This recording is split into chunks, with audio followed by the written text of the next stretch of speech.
Hi! Hello. We are live Hello. for the Oh. 70th episode of this podcast. Jeez. And in honor of that 70th episode, I just shoved a scone down my throat. Nice. You know, as one should when Yeah. talking about the 70th episode of anything. Yeah, you asked, do you get more professional as it goes along? No. Of course not. Of course not. No. You just have more managed- scones. We just managed to survive day by day. I mean, Brock, I am like professional in a chaotic evil way. You should know this by now. so- profesh. Wow. So you're like professional in the way that the guys run the bar and It's Always Sunny? Yes, exactly. Pretty much. Got it. We're understood. Felt. All right. So we have a special guest on this podcast for this week. Buddy Yeah. Jacob is here. Oh. Good to have him on. We're going to have a fun time. We're going to try and get conversations out of a bit more of the subjects than we normally do because we had an oddly very short week. Like not A little bit of a light week to this week. Bit yeah. of a light week. Not regular Umbreon here. You guys are Little bit. agreed with this. Not regular Umbreon. Are you drunk, Umbreon? We have high. Oh boy. Oh, hi, Oh. All right. Oh, That's- wait, what are you on? I'm curious. I love it. I'm so for it. Oh dear God. I support this. I support this Umbreon. The best part is I know what Umbreon looks like as he got an edible. Like, I know what Umbreon looks like as a person because I podcasted with him, but I'm just imagining an Umbreon just... like, paws in the air, like, in the corner in a beanbag. Just like, Oh, you know what? That was like me. I didn't do an edible because I'm like, do I really want to be spicy and do that with ADHD meds? I don't know. Kind of playing on God's Etch-a-Sketch there. Yeah, Yeah. that's probably not a good idea. Felt. Umbreons and ADHD meds. Edibles and ADHD meds are probably not good. All right. But I do have a parable. This, because this is my shameless self-promo. So like a week and a half ago, we watched the Animal Planet documentary, Mermaids the Body Found. I couldn't get through it, and then I kind of got like drunk halfway through recording. Oh boy. I was buzzed. I mean, it wasn't like a full drunk. It wasn't me like, Were you booing doing a it drinking game? No, I couldn't deal with it. And it was offered to me. I should just clarify that, but it wasn't like the amount of drunk that, I remember the only time I've ever been blackout drunk was, this is gonna be the worst. You want to guess what it is, Brock? You'll never guess in a million years.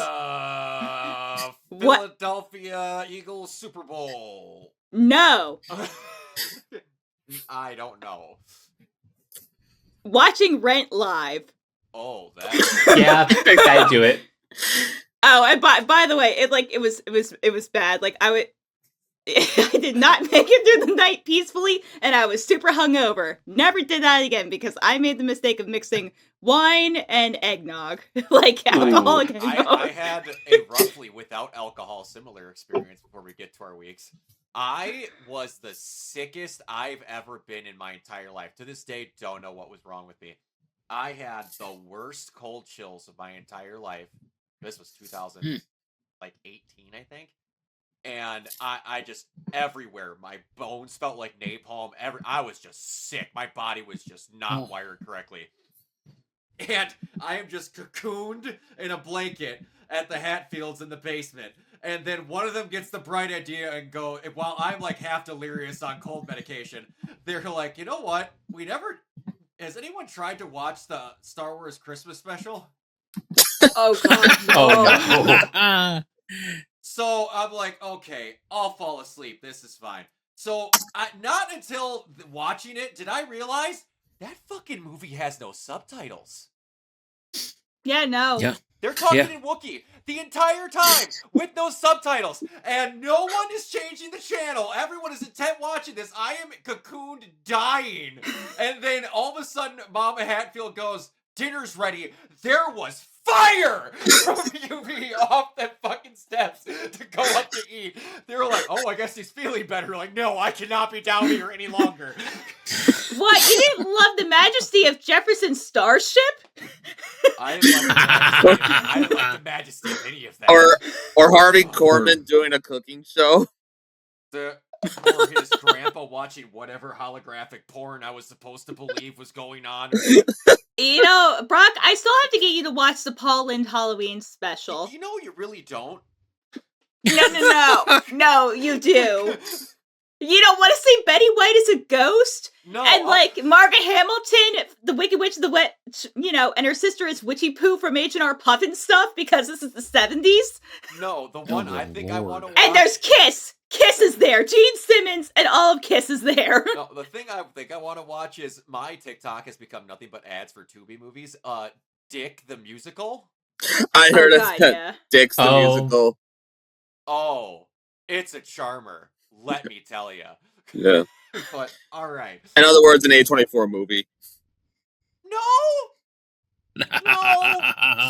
No, this is in a class of its own. I've seen like 20 minutes of it, and A24 couldn't in their wildest dreams produce this movie. It is A24 though. That's an Yeah, A24 movie? Yeah. They were the distributors. Oh, Yeah. yeah, distributor. That much I can believe, but boy. They didn't like full on produce it. They are credited as one of the production companies, but yeah, this one's different. Different is great. I had a dream. What was the dream? I was gay in it. It was a gay dream. Speaking of a dream, this is actually going to tie into my week when we get to it. Well, then I'll let you go first. Go ahead. Okay, so other than the new episode of Late Crap, which is out now, we recorded another episode of The Weekend. We watched North. Is that? Oh. Yep. Let me just say. What in the? What the fuck? The hell was that? Hey, that's What supposed was to be that? my birthday tomorrow. Oh, I guess it's on reactions. I don't know. I guess it's turned on. Okay, great. Talk about What was that? How did you do that? It's a Mac thing. Oh, it's like, when the hell did we get animated GIFs to pop across in fucking StreamYard? Okay, so anyway, talk about Northbury. Okay, so anyway, I guess it's celebrating that, first of all, Roger Ebert, may he rest in peace, he lied about how fucking bad this piece of shit was. This might be the first movie, like, I've had movies that I hate, but this is probably like the first movie that on every single microscopic fiber, down to the atom of my being, I fucking hated. And I had no alcohol this time to save me. I just had, like, these gluten-free cookies that I baked, so I was just, like, shoving carbs, trying to get through the pain. Anyway, so, you know what? I'm gonna spoil, like, a 32-year-old movie. So at one point, so at one point in the movie, teenage Elijah Wood is, like, being run down by this man trying to shoot and kill him, you know, to prevent, you know, the revolution from failing or whatever. In context, it doesn't make any fucking sense either. But anyway, like, by the time we finished recording, it's like 12:30 a.m. Like, we've been going for, like, almost 4 hours. So then in the middle of the night, I'm having, like, this dream. For whatever reason, I am, like, a teenager again. And I'm at, like, this funeral or, like, wake or whatever. Or it's, like, you know, in a school. Like, it had a very special episode vibes, you know, if you've ever watched those episodes. So someone comes up to me and saying, "I'm so sorry for your loss." And I'm like, okay. I'm so sorry about Craig, your boyfriend. I'm like, okay. Who the fuck is Craig? So anyway, the dream keeps going on, and I'm like, midway through, you know, I see like the memorial poster of, like, this vaguely, like, Elijah, you know, Wood looking child that doesn't exist. And I'm like, who the fuck is Craig? Like, the whole time. I don't even know a Craig in real life. I've never met a Craig. And then like I wake up and I just like sit up in my bed for like 5 minutes going, what the fuck was that? So yeah, that was Craig, and yeah, I've been writing, but North is a really bad movie. It's gonna take me a second to edit this, just to kind of give you Brock like an idea of like the levels we're dealing with. There is like an uncomfortably long amount of time where Elijah Wood is screaming, "Stop looking at my crack!" And they're doing like the cover tone baby thing with like his butt. Mind you, like Elijah Wood's probably like 13 or 14 at this point.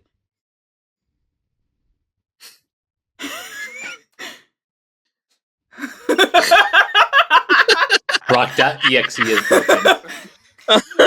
Oh, and yeah. Shall we invite Miss Perez here too?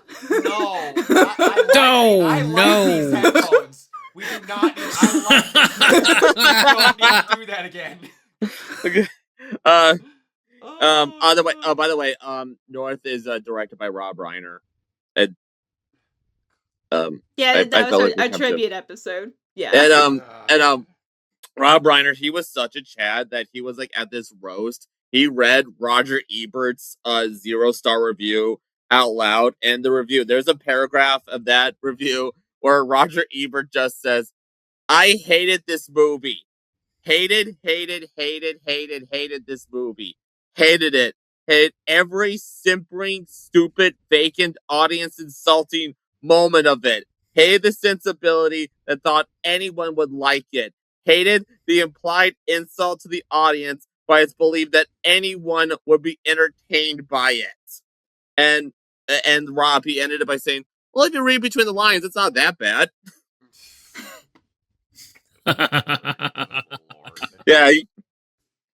And also that movie has Kathy Bates and Red Face. Oh yeah, there's the whole thing. Oh, and also Reba, and we realized this afterwards. So it's Reba, I think, and Dan Aykroyd are like singing this musical number that's like timed to the theme from Bonanza. Which, you know, I asked the question, like, what kid born in the 80s even fucking knows what Bonanza is? Yeah. Not many. I mean, technically, I was born in the 80s, so yeah, me. One. All right. Mike, how was your week? It's been a week. Still on the job hunt. About to close on the house soon. Still getting that done. Yeah. Yeah. Good. Yeah, nothing is getting in the way of that purchase. So Good. that's good. I do have a job interview coming up later this week, which Good luck with that. is progress. Thank you. Yeah. And on the entertainment side of things, finally got to see All You Need Is Kill over the weekend. So We talked about that. Plus, such a better title. yeah, seriously. Much better. We talked about that. Plus, Furudu, a new movie from Mario Kata Bless you. on Crunchyroll. So those we'll be talking about on the next Renegade animation that's coming up. And also, guys, go see 28 Years Later, The Bone Temple. It is awesome. Very good. I was gonna see that yesterday to celebrate National Popcorn Day because that's what movie theaters are doing. But yeah, unfortunately, we've been pretty much snowed in. Like it's been pretty bad in terms of like there was like a 100 car pile up at this highway. Geez. Yeah, it's pretty bad. Unfortunately, I wasn't able to go to my theater. I do hope to see that someday. I did actually watch 28 Years Later, and it I watched the first three actually remember that I did see the first one 28 days later like eons ago, but then I haven't seen 28 weeks later or 28 years later until recently. 28 weeks of that movie was really good, and I have every reason to trust Nia DaCosta, and yeah, I do want to check that out. Okay. Nice. Are you gonna let me? What are you? There we go.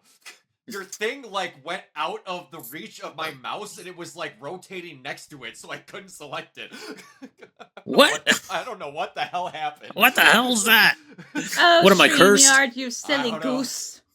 He's having a hard time today. Anyway, yeah, the week. Oh God, it's been another week. Last week, honestly, was not my best week ever. But and also my Niners got their asses kicked. I am so Early. sorry. I was trying to avoid the conversation, but I'm so Early. sorry, dude. No, it's fine. I expected them to lose. I didn't expect them to lose that badly. But anyway, regardless of that, pretty decent season altogether. Because honestly, with all the shit that happened and all the injuries that happened, I think that they did good considering, all of that. So would have been nice to have a Super Bowl in their own hometown, but anyway, that's fine. It is what it is, and best of luck to whoever plays in the Super Bowl. I don't care now, so I can officially not care. Commercials, baby. Yeah, exactly. Commercials. Maybe the Green Day performance before the thing. I don't know. You know what though? I mean, and they lost Robert Saleh today too, which is a whole other thing. So gonna be on the hunt for another defensive coordinator. So good luck to him. That's all I have to say. Anywho, is it better that he's gone, or 10 more versions of Doomsday? No, I don't necessarily think that it's better that he's gone, because I think he did a good job of turning things around, because it was far worse in the previous season than it was this season. Although, injuries, and he doesn't quite have all the weapons that he had when he was defensive coordinator back in the, originally his run as DC for the 49ers. But it's fine. It is what it is.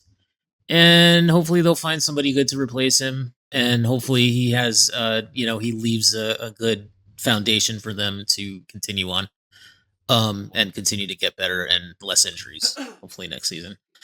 Knock on wood for that. But other than that, the interesting thing that I did this week, so we did more D&D stuff, which was fun. Monday was a good stream session. That was cool. We just had a session before this recording, so another one. So I don't know how many campaigns that is by now. It's like 7, whatever.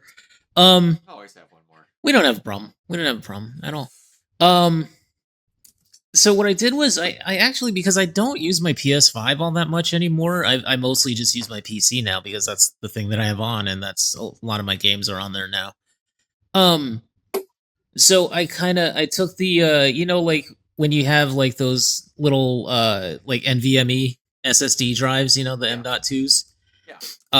And you put them in your PS5 and stuff. I hadn't been using that for a very long time, so it was just sitting there. So I figured, okay, you know what? I'll find out if my motherboard has a slot for it, being that this is an older motherboard. And lo and behold, it did. So I actually went in there and did a little bit of work on my computer for once. And that was fun. First time I ever took out my GPU. That was good times.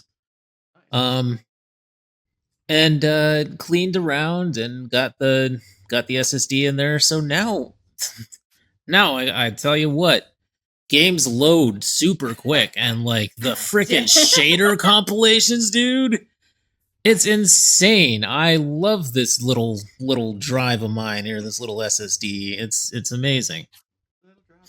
And I will not say SSD's nuts, but anyway. Yeah. Yeah. So All I think I made that joke on Red Stream as well. But yeah, so that's pretty much the week.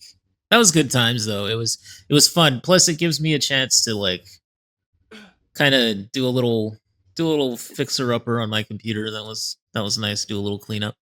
Yeah, So give him a little TLC, because I give just it a did little love. that with my drive, and it's it's so therapeutic. Yeah, it is, isn't it? And so the thing of it is that I'm thinking oh, it's my processor, it's my it's my GPU is not good enough and stuff like that. No, it's just your hard drives are not they're not quick enough anymore. Games nowadays are they're too resource intensive. And just think, Kiona, everything's so much cheaper now. Oh yeah, it's good times to upgrade things. I got a great story in the doc about that. That's fucking hilarious. Oh, I know. Yeah. Okay, I'm done. All right, Jacob, how was your last week? It was fine. I kind of spent the last week or so kind of binge watching stuff on Netflix.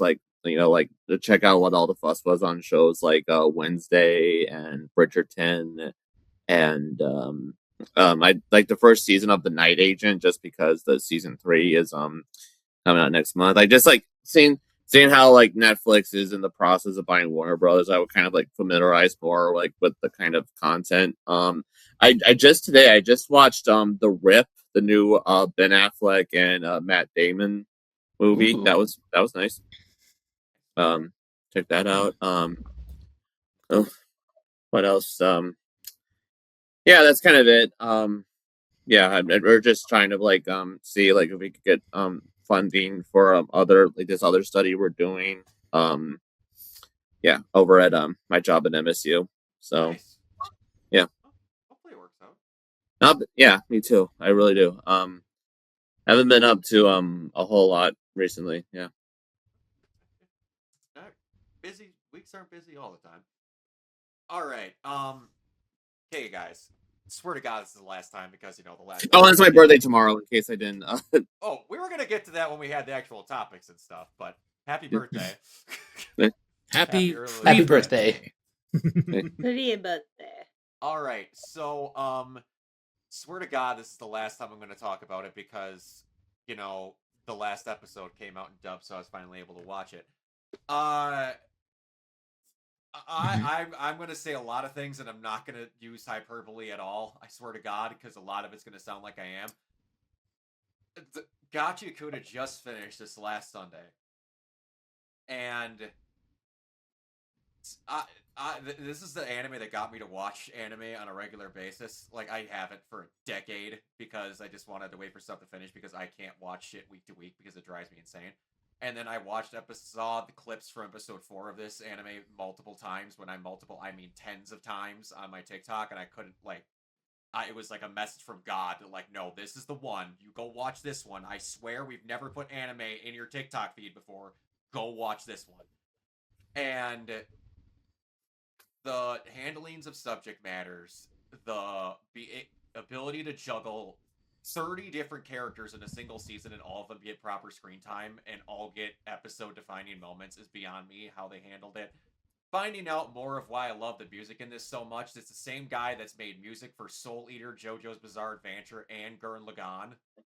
Some just all of the things I like in my life crammed into a musical score, throwing some grunge rock and underground hip hop at it and throw it in a wall, and it just works. And we watched the last 2 episodes this past Sunday, and they were nothing but just talking. And I can't tell you enough to where there's few animes that are action shonen where I was just like, I'm enjoying the personalities of these characters enough to where I'm just sitting enjoying watching them talk. I don't need to have fights. I don't need to have cool whatever, which this show is animated unbelievably fucking gorgeously. And then to the point of where I realized just how good this show handles things, like there's 4 technical kid characters in it. And they actually treat them like actual kids. It's not like My Hero where this kid is thrust with the responsibility of the weight of the world as like a 30-year-old adult when he's 16. Like they're actually handled like they're 16. And the second to last episode, like, there's this character, Remlin, who is known as a sorcerer. Her vital instrument is a brush. And for those that don't, in the thing, the weapons or special items that the characters use are called vital instruments. It's if you have one single thing in your life that you value so much and you have held on your entire life, you literally pour love into this thing, essentially, and it becomes a item that you can use defensively, offensively, any of that. Hers is, anyway, they're from this place called Canvas Town where all these healers live, and she's known for, like, if she, like, tattoos on you or paints on you, you get buffs and other things like that. And she came in to talk about how this little 10-year-old kid came in to talk about, no, she's 14, came in to talk about this, about how she screwed up one of the spells and did, like, a joke on accident, but this guy ended up getting hurt, and she thought it was her fault, and then found out it wasn't. So then this kid's super bummed out. And they end up having this very sweet moment where the main character, who's not even 15, I don't think, is trying to console her, but he doesn't know how to handle his own emotions, like, as a younger guy. And they they sit down around and trying to make this kid sit better. He literally takes them, the kaiju obsessed onesie kid that turns into a kaiju with the use of her vital instrument, the non-verbal 10-year-old whose power literally turns him into the fucking Hulk, and they all just take them around in the headquarters, take them to a table, and she's like, I want you to teach me how to draw. Like, this is the one thing I know that will make you feel better. And you have an honest to God, just sweet moment between all these kids of him just like taking them around, teaching them how, trying to get her to teach them how to draw her out of this funk where she thought she got someone killed. And then they go on a field trip back to Canvas Town to drop her off. And it's just the four of them. There's no adults, there's no fighting, no action. And their personalities are just so well coded that I was laughing my ass off. I was actively cheering that none of the adults were in the show at all. And that's not something that I commonly am with children characters in anime. And I don't know how a show can make 15 different versions of a Crash Out, and yet all of them are unique and funny and well written, but yet every single one of them goes from serious to crashing out at every other moment, and it's fantastic. And they don't beat you over the head with exposition. They'll just point something out, and the fact that it's something super important matters to you. It's not like we're gonna go, hey, that thing should make you excited. No, they just point it out and they're like, oh shit, that's actually really cool. And one thing the show does not do, which makes me very happy, and it's again a show of good writing. Hey Mike, what is one thing that made me want to put my fucking fist through the screen every single time we watched villains talk to each other in the Arrowverse? Well, they don't talk to each other. Oh, they would, but every time they talk to each other, they would talk in conversations where no heroes are around, but they would play the fucking pronoun game and not to act like they're alone in a room, but they're not saying things because the audience is watching. Oh yeah, that they did that a lot. Up a fucking wall. You are two people in a room alone with no wires, no heroes, no nothing, talking about your evil plan. Why are you playing the pronoun game with just yourselves? You should not be doing that. The audience isn't in the room with you. This is not a 90s sitcom. Talk about it like you're actually talking about it. But that was one thing. Oh, no, not even monologuing Heiser was another thing. But anyway, yeah, it's just anyone who likes anime even remotely, good lord, go watch Gachi Akane. It's going to be Studio Bones' next My Hero for as far as putting money into it. Oh, it's good.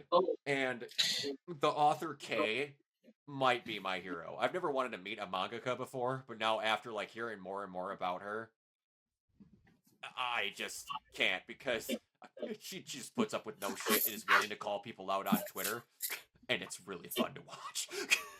Yeah, she sounds awesome. She sounds awesome because, like, again, this is not a last thing here. People, like, legit tried to get mad at her because they misgendered her characters and she corrected them. Like, she has a character named Tamsi, who you maybe see him on screen for 5 minutes. And collectively, they all said that he was transgendered. And she just went, I wouldn't mind making that a character, but he's not like that. Can we not say that he is? And it was just like people getting upset and mad. And they're like, as soon as you write the character, you can say what the character is. Is that okay? And then no one said anything. It's like, good lord. And then someone like bitched her out because she wasn't non-binary. And just wait. Because she at one point asked to use they, them pronouns, because at one point, while she was still the Soul Eater creator's assistant, she didn't want to be known to the public yet. So she didn't want them to say her gender so she wouldn't be identified easier. Also, isn't in Japanese, like, gender neutral things, like, isn't that, like, you know, you don't necessarily to be non-binary, like... Yes. Yes. But, alright, anyway, let's get into some buying or selling here. So, Mike, buy or sell that OpenAI is randomly losing money and is projected to lose $14 billion in 2026 alone. And if they can't get another round of funding, OpenAI could run out of money as soon as 2027. I super buy this. Yay! Although Oh, I figured out how to do it. I only sell the fact that it's taken this long for the bubble to burst. Well, it's just OpenAI, so there's other stuff, but yeah, no, I agree there. All right, I gotta get this open so I can get the exact thing on here. All right, Bree, buy or sell that Netflix has officially agreed to pay all cash to Warner Brothers Discovery Studio and HBO Max business deal, and moved AIM just to fuck over Ellis. You know, I'm torn because one, this is objectively fucking hilarious, but two, I'm like, this shouldn't be happening. But it's also very funny. It's hilarious. I'm just like, you know what? We're just gonna. I picture. As soon as I saw this, I can't get this out of my head ever since I watched the movie. I pictured the scene in Dodgeball. He's like, "You ever seen $100,000 in person before?" I assure you, it's not like it does in the movies, and he has just one stack of hundreds in a suitcase. And I posted this to one of my group chats, but like this whole like saga reminds me, if you, Mike, you probably remember this, during like Hot Strike Summer, the fake Carol Succession script. There's literally like page 9. They're talking about like the Ellisons with like Shiv and Roman. I remember that. Yes. All right. Jacob, buy or sell that Incredibles 3 is expected to begin voice recording in March. I'm buy. Yeah, buy. I'm stoked for the Incredibles 3 if the story is better than Incredibles 2. I think there's still a lot of potential for like this world. I'm interested in exploring. It will be kind of interesting. The only thing, like, there will be a very clear age difference in the voices, and I don't know how much time after Incredibles 2 this is taking place. But yeah, I'm stoked for it. I really am. I'm going to imagine that they're taking that into consideration and they're making them basically young adults. I hope so. Yeah. Like I'm ready to see these characters actually grow up. Like I don't know, seeing Jack in like middle school or high school.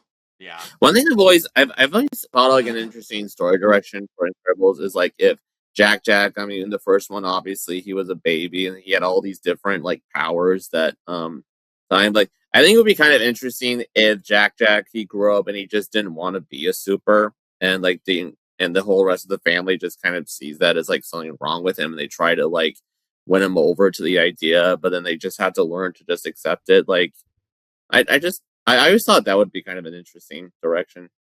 Good. Kiona, buy or sell that Tom King says he has got to cast Darkseid, Orion, Big Barda, and Mr. Miracle. James Gunn confirmed Mr. Miracle is a DC show that has huge implications for our show with the DCU at large. They're bringing in the new gods. All right, very cool, very cool. Yeah, I like it. I'm for it. I know that Tom King is a little bit of a controversial writer for comic book fans and DC fans, but I have in general liked his stuff.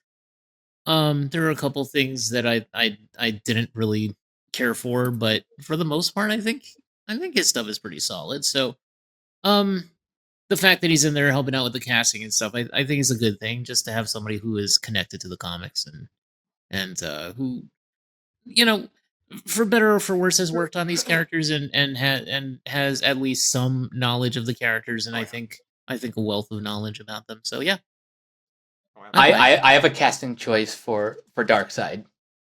Christopher Judge. Ooh, hell yeah, Yeah.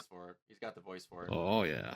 Alrighty. I love this quote so much. Like it. Mike, buy or sell that when Sam Raimi was asked about his biggest criticism of modern superhero movies, it was that they don't offer me more of them.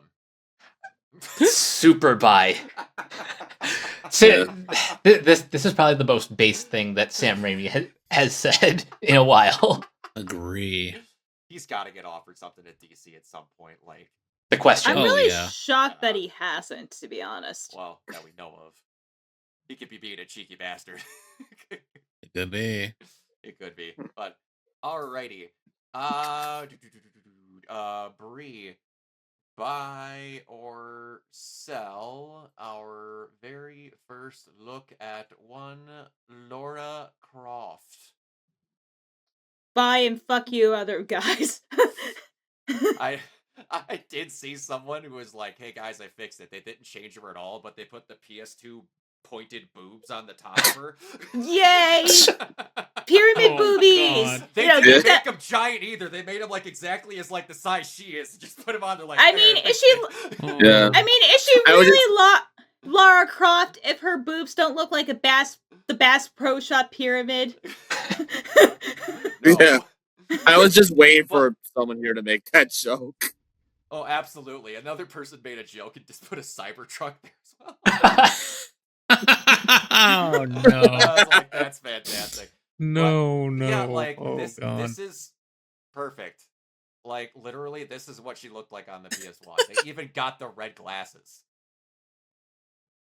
Like down to like the build and like everything. Like honestly, like she looks more like Lara Croft than, you know, the Jolie version. Like the Alicia Vikander one, I mean, that's a different version of like Lara, so I don't really think that counts. That was the Survivor trilogy, Laura.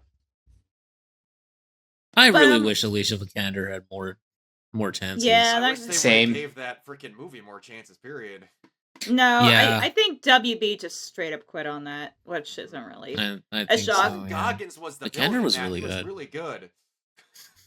But you know what's like crazy? Like, I thought the Stranger Thing crash shots were insane, which they are, but the Oh, crash they are. shots over this, like, did you see that dumbass GameStop post? I did it. Yeah. And I even Sure I even did. clapped back at them. Like That they said like that's not Laura Croft, and I quoted saying, "And you're not a successful business." Yes. And you can barely sell video games, so I would shut the hell up. We need to talk about other stuff of how your CEO is trying to close up shops to try and make a bonus because y'all can't make money. Ho! Anyway. They made a whole movie about how you can't make money. Mhm. Exactly. All right. That they did. Kiona, buy or sell Sir. that Maisie Stella is reportedly in talks to star as Max in the live-action Life is Strange series coming to Prime Video.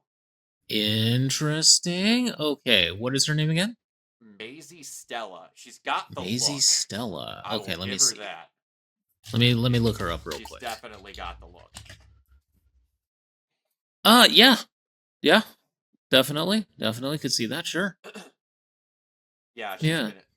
She's Oh, she was in that movie with Aubrey Plaza. Oh yeah, my old ass. Yes. But what about the movie though?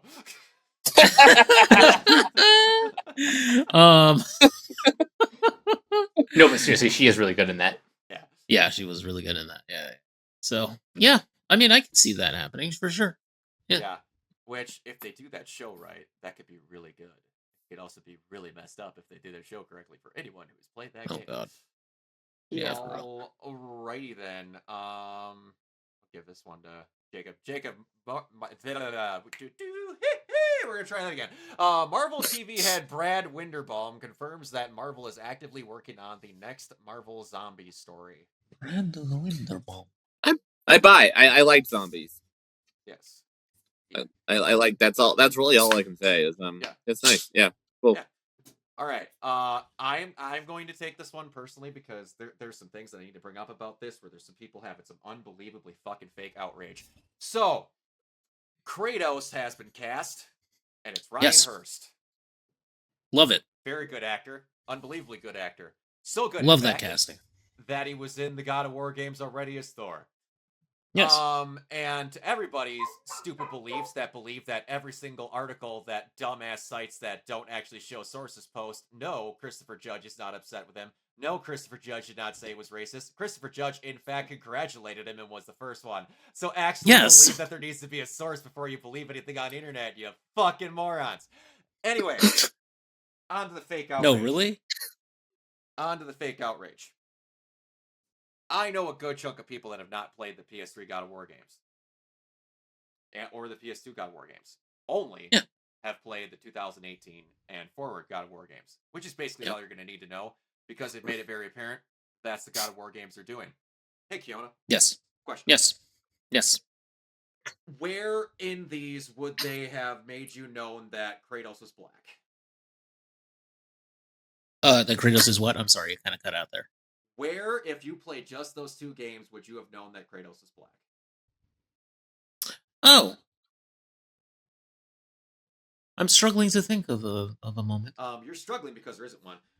Yes. So, anyway, Exactly. and hey, Kiona, so while we're on the subject, what was Kratos' driving force in storyline throughout all of God of War for the first 4 games? I believe it was to kill all of the gods, all of the Greek gods, and to basically just murder the crap out of them. So what you're telling me is race isn't important to his character. No.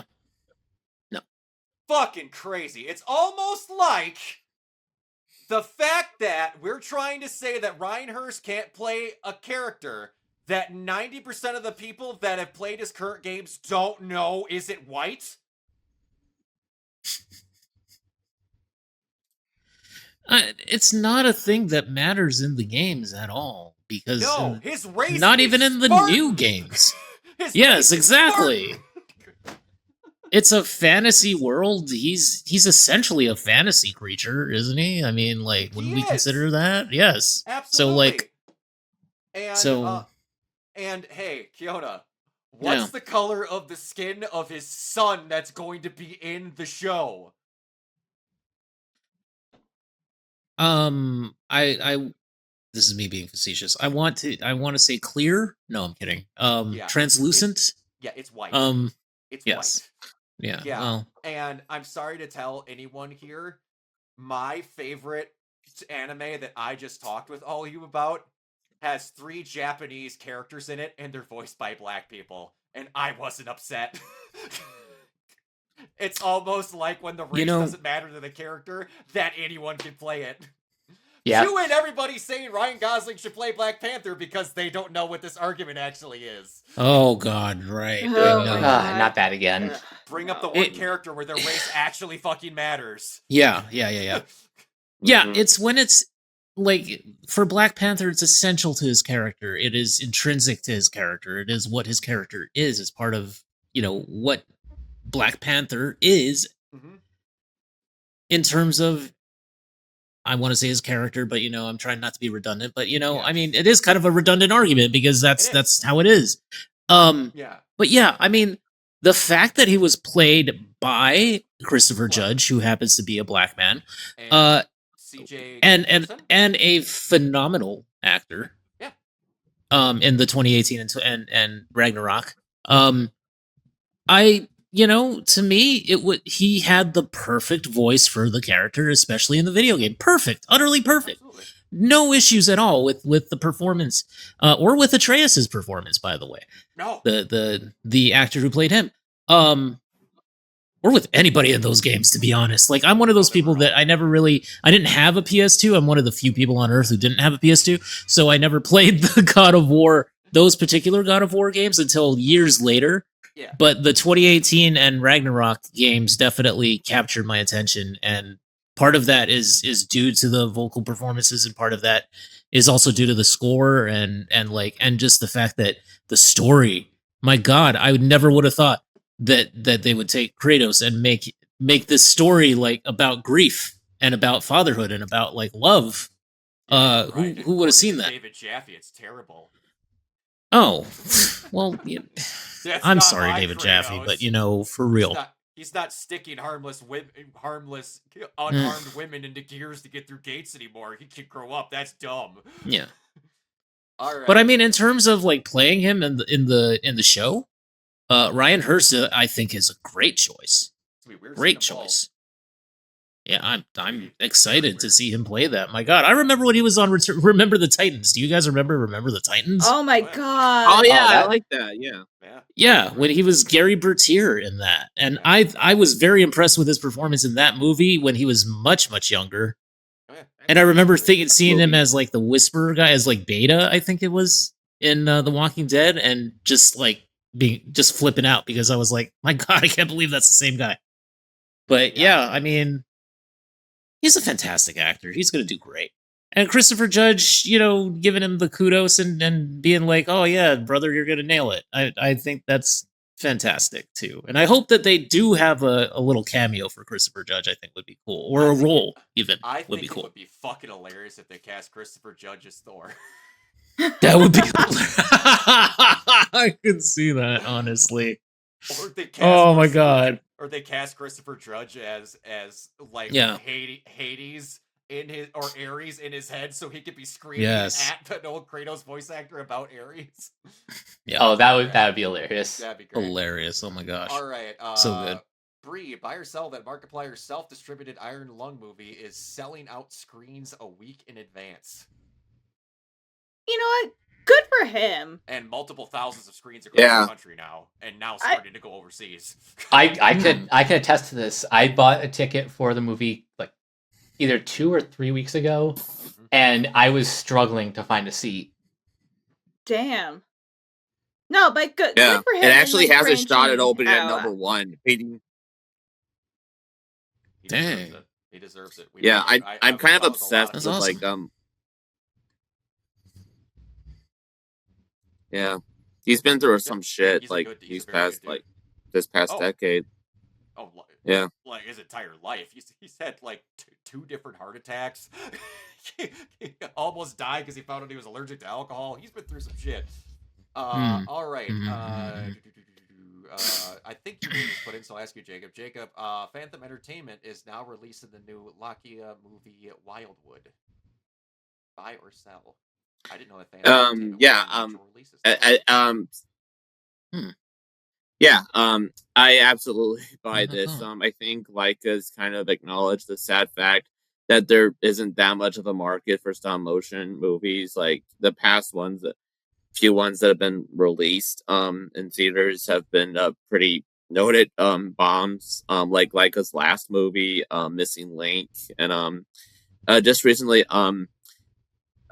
even the new Aardman Shaun the Sheep movie is being released by G Kids. So there it's kind of like if there is a market for stop motion movies, it's gonna be kind of a more niche one. So like at least like, and they're also selling it to like internationally, so like to cover like the obviously expensive cost, because if you've seen the detail, if you've seen any trailers for this movie, it's like insane how much detail is, but even for Leica standards, it's pretty impeccable. And yeah, by like if this is really like the best option they can find, just so they could release the movie in the theaters, and not have to deal too much with total like box office like competition and stuff. And yeah, and they're releasing on a pretty slow weekend, apparently it seems, so that should help them. For sure. Alrighty, I want to start with this Yeah. one because I find it so funny. We're on the gaming news stuff now. This is so fucking funny to me. Keone, I Oh, know you God. at least will get a good kick out of this. RAM Okay. shortages have gone so crazy that thieves are now actually pulling modules out of PCs, giving it more worthwhile than to take the whole unit. RAM shortage Wow. escalated to a new extreme with each passing day, and in a recent incident, a thief pulled into a public location, only stole the RAM modules from a PC, hoping to capitalize on their high pricing. Memory shortages are driving RAM module prices to a new and absurd levels, with one prime example being the retailing of a 256 gigabit memory stick for thousands of dollars. More specifically, the consumer markets have heavily affected the ongoing DRAM shortages, of which price hiking percentages in RAM modules is significantly higher compared to other products. In the Korean public forum, a user reports an interesting case where a thief managed to break into an office and steal a total of 432 gigabit micron memory modules by breaking the tempered glass on the PC case. The user claims the Jeez. company already has a liability contract in place for affected product, but the memory shortages are so severe that compensating for the actual cost has become difficult for an insurance manager. Well, What fucking world are we living in? I have no idea, dude. I got no clue, man. Doesn't take the PC, only takes the RAM sticks, and then the insurance policy isn't enough to cover the stolen RAM sticks. What is happening? we live in wonderful times. What is happening right now? I My don't God. fucking know. God, it's great. All right. Oh my God. Oh, it's the best. I love it to death. That I about howled at work when I saw that. I'm like, this is a fucking Onion article that I'm reading as a real thing. Yeah. The Onion's not even satire anymore, man. It's just like, it's just the news now. Basically. Yeah, it is. So all right. So first real gaming topic outside of that is that the Veilguard apparently slightly delayed Mass Effect 5's total release window, stating that one of the people there that used to work on Anthem stated that now that BioWare has become completely and totally a one-game studio, so the entirety of the whole studio is now only working on Mass Effect, which in my opinion is a good thing. It's a good thing. For sure. Because I don't think for another 6 console generations they're going to even fucking look at Dragon Age. So Mass Effect is going to be their baby. So yeah. I think that they should all be working on Mass Effect just because if Mass Effect it's so bombs, important to them right now. If Mass Effect bombs, I think that's all she wrote. Oh, that's all she wrote. Like, they're keeping them around because of the sake of the name of that brand. If not, they're either canning them or they're trying to sell them off. Which I hope that somehow that would be the case, if you were actually my opinion. All right. Yeah.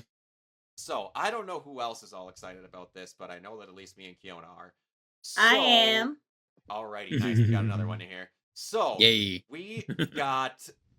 I love now that we can find out leaks for games now most religiously by PEGI or ESRB ratings. Yeah. Because they have to legally do them, so they can't get around posting. Yeah. I just love to death that they're doing that. So, we have... Whoa, what the hell happened here? So, we had a presentation today about Life is Strange Reunion, which is a sequel to Double Exposure. People thought that they were backtracking on it, and they aren't. So, that was my question. Yeah, no, apparently... Based on the trailer, based on the trailer, it is still going on because they got all the characters from Double Exposure in there, and everything that went on at the end of Double Exposure fucked up timelines. So, like, now Chloe's there somehow, but they don't know how. They've taken this as the definitive end to Max and Chloe's story. I swear on my soul, if at the end of this game you have to choose between blowing up the school or saving Max, I'm gonna punch a hole through my TV screen. Because if they do another Bay or Bay situation... shit. So you know what I was thinking after watching the trailer? I don't know if I'm jumping ahead on this, but what I was saying after watching the trailer was I was hoping that they're not going to do what I think they're going to do with Aerith in whatever Final Fantasy VII Remake Part 3 is called. Where it's like, oh, we just fooled you into thinking that you could save her the whole time. Just to be like, no, this is the way that life is. You just have to accept it, and she's going to be dead, and you have to move on. And I hope that they don't do that with Life is Strange Reunion. They said that in here, the choice of whether or not you chose to save her or the city is actually going to matter. Okay, good. So they had some I hope that's not highlights and info. You're actually going to play as Max and Chloe. Cool. Chloe's going to have that talking points superpower thing where if you like actually pay attention to dialogues, you can do whatever. So that's in there. Max can rewind time again. Max and Chloe's relationship is at the core of the story. Chloe has been the touring band manager for Drugstore Makeup. So that's what she's been doing. They're still at Caledon. And your decision to let Chloe live or die in Life is Strange 1 will play a key factor in this game. Whether Max and Chloe were lovers or not is another key choice that will have an impact on the reunion. And it comes out in 2 months. Dang. Like, When did Double Exposure come out? Wasn't that wasn't last year, was it? It was either late 24 or like very early last year. Strange Double. It feels like it wasn't that long ago. Yeah, it feels like. Yes, 2024. When? October 2024. 2024. October 29th of 2024. So very late in the year. Okay. But Okay. one question I have to ask, because everybody is getting pissed in their britches about this, and because people just can't be regular. So apparently Chloe is completely different. Yeah. They look pretty fucking close, in my opinion. It's almost like they have more of a budget and 10 plus years of graphic improvements. Yeah. Yeah. Like, her face shape is still there. She's got It's the still same kind of her. eyes. Yeah, it's still her. But like, I've seen complaints of where that completely doesn't look like her, and then the dumbest one is they just copied Max's model and put different hair on it. Like, I don't think you actually played the game, my dude. And also, you're looking from a 3/4 view from like a frontal view. Yeah. People's faces tend to look different. Mm-hmm. Yeah. Mm-hmm. Mm-hmm. And one thing that we do have to mention that was made apparent, but like not super apparent, is that Ashley Birch will not be voicing her because it's a union thing, and they wanted non-union voice actors. Okay. Yeah, But I mean, she hasn't voiced her in a hot minute though. She voiced her in the DLC of the last game, because they did that prequel. That girl that did her voice with her voice in this, oh boy, she wasn't horrible in the first game. She's worlds better at mimicking Chloe's voice in this. She matches really well, yeah. She did the main game of Before the Storm, and then Ashley did just that DLC of when they were kids, before the dad died. I don't know why that was right after the voice actor strike, which is the original reason why she didn't do Before the Storm. To me it sounded pretty much exactly like her. Oh, it sounded in the trailer. perfect. Yeah, and it's only $40. Oh, not bad. Pretty good. Some people are thinking it's over the span of 3 days, I guess, too. So people are thinking it's only going to be 3 episodes. Which, I mean, if it's good, I don't care the amount of episodes. Yeah, I really don't care. Because Before the Storm was only 3 episodes, and it was still really good. Okay. Yeah. So, former Elder Scroll writer and lore master Kurt Coleman speaks on why he left Bethesda. Elder Scrolls 6 was supposed to be their next game after Fallout 4. Todd Howard had promised him the lead design role on the Elder Scrolls 6, only to find out 11 years later they went with someone else. Holy shit! Shit. Yeah, the vibe at Bethesda is very different after Skyrim's success. Coleman was a co-lead on Skyrim. Of course, after Fallout 4, we didn't get the Elder Scrolls 6. We made Fallout 76. And then we didn't make the Elder Scrolls 6. We made Starfield, which became this very long project compared to the other ones. Coleman left Bethesda in 2023 after 20 plus years of service. He says the problems at Bethesda predate the Microsoft acquisition. As the years went on, decisions, including Todd Howard's role, became less design lead. Including Todd Howard's role became less hands-on and more bureaucratic. Ooh. He said his version of the Elder Scrolls 6 was going to be like the Empire Strikes Back. The Elven Supremacists were going to be the bad guys, and you would ultimately come out on top, setting up for the Elder Scrolls 7 40 years from now. That's not in there. I put that in. But that's crazy to me that they actively were actually supposed to make the Elder Scrolls next and just went, nah, let's take another 10 years and make this random space game that no one wanted. Wonderful, isn't it? Oh, it's great. Really, Todd Howard, deserves a flyby of his own. Yeah, and how literally no one's talking about it anymore. Like at all. I know. Yeah, nobody cares. the only people that are talking about it are some Xbox fans are complaining about the fact that it might be coming to PlayStation very soon. And what was the name of that game again? No Man's Sky? No, yeah. Yes, Woman's Land? Yes, Woman's Land. All Man's Fire. All right.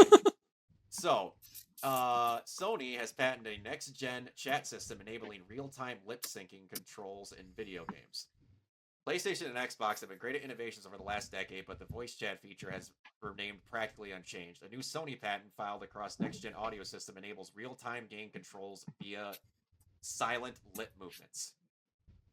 We found a new Sony patent that describes the next-gen chat to voice control system uses advanced AI and sensors to let players control single and multiplayer games with lip movements without producing any sounds. So a user can use voice commands to control a game and other mechanics such as pausing and opening the game. It's pitched as great accessibility feature for people with stutters, tremors, or other types of speech impediments. When I first saw the lip syncing thing, I thought this was a dubbing thing in the game. That's what I thought. But that's actually like really cool if you have like actual problems and you want to do voice commands on stuff, that they're making something for this. Yeah, that does sound pretty cool. Yeah, it's very cool. Like, accessibility stuff is awesome for people that want to play video games. And what is the thing that I see in the first comment besides saying it's cool? It's like, Sony will do anything except make video games. My dog. Oh my god. What? And then you want to know what happens when I click on their Twitter account? Nothing but Xbox across their entire fucking header. I'm like, God, course. that's a shocker. It's Of almost like you course. don't care. God, I hate people. I hate them with all my soul. Let's make things better for people with handicaps. Fuck you. I don't need it. It's dumb. Ha ha, I'm a Chad. Ugh. I hate people. I hate them with all my soul. Okay. James Gunn said some stuff. We didn't have a whole lot of gaming stuff, but now we're on the movie stuff. There's a whole lot. Not a whole So lot this week. buckle the fuck up because we've got some stuff to talk about. James Gunn has said that all of the Batman and Wonder Woman auditions are false. The big news about Man of Tomorrow was the appearance of Brainiac. Aside from that, the most major casted characters we've already met, there are currently casting smaller roles. There will be no updates on The Brave and the Bold until the script is finished. Also, he didn't want to clash with the Batman Part 2 the term he used was, I don't want to cloud the bat sphere until after the Batman 2, which makes a ton of sense. Yep. Many DC projects are close to being greenlit. One unknown project already has been. Dynamic Duo is not being rewritten to be a part of the DCU. The film is progressing really well. He has denied the belief that Batman and Wonder Woman are in Man of Tomorrow in any capacity. He confirms that they are casting a female character for Man of Tomorrow and that scoopers probably assume it was Wonder Woman. I wanted him just to say he confirms that they're casting a female character for, and just like, yeah, we're casting a female. She's just gonna be in the office, but we're casting a female. Don't worry. Sam McCurdy I know. will be a cinematographer for Man of Tomorrow. He worked on both seasons of Peacemaker and Shogun and Monarch: Legacy of Monsters. That's a freaking pedigree. Oh yeah. There Okay. won't be any trailer for Clayface in the next 2 months. James Gunn hasn't seen the film yet, which is in its first cut, and it's still scheduled to release this September. James Gunn states that he won't have 2 Batman movies coming out in the same year. Duh. Oh, God. And his final answer states that he's going to go back to working on storyboards for now. All right. Any comments on anything of what he just stated? Couple things. One, yeah, no shit, they're not going to put 2 Batman movies out in the same year. That's just, come on. Yes. As for the Clayface trailer, we really don't need to see that until like the end of June when Supergirl is in theaters. Absolutely. That'd be perfect. It'll probably come out earlier than that, though. Like April or May or something like that. Yeah, It's one of those. yeah. Like When it's it like comes 6 out, it months in comes out. advance, 5 to 6 months. Actually, you know, the best place to drop the first teaser or trailer for Clayface would be in front of the new Mortal Kombat movie. That would be a good one. Yeah. Which.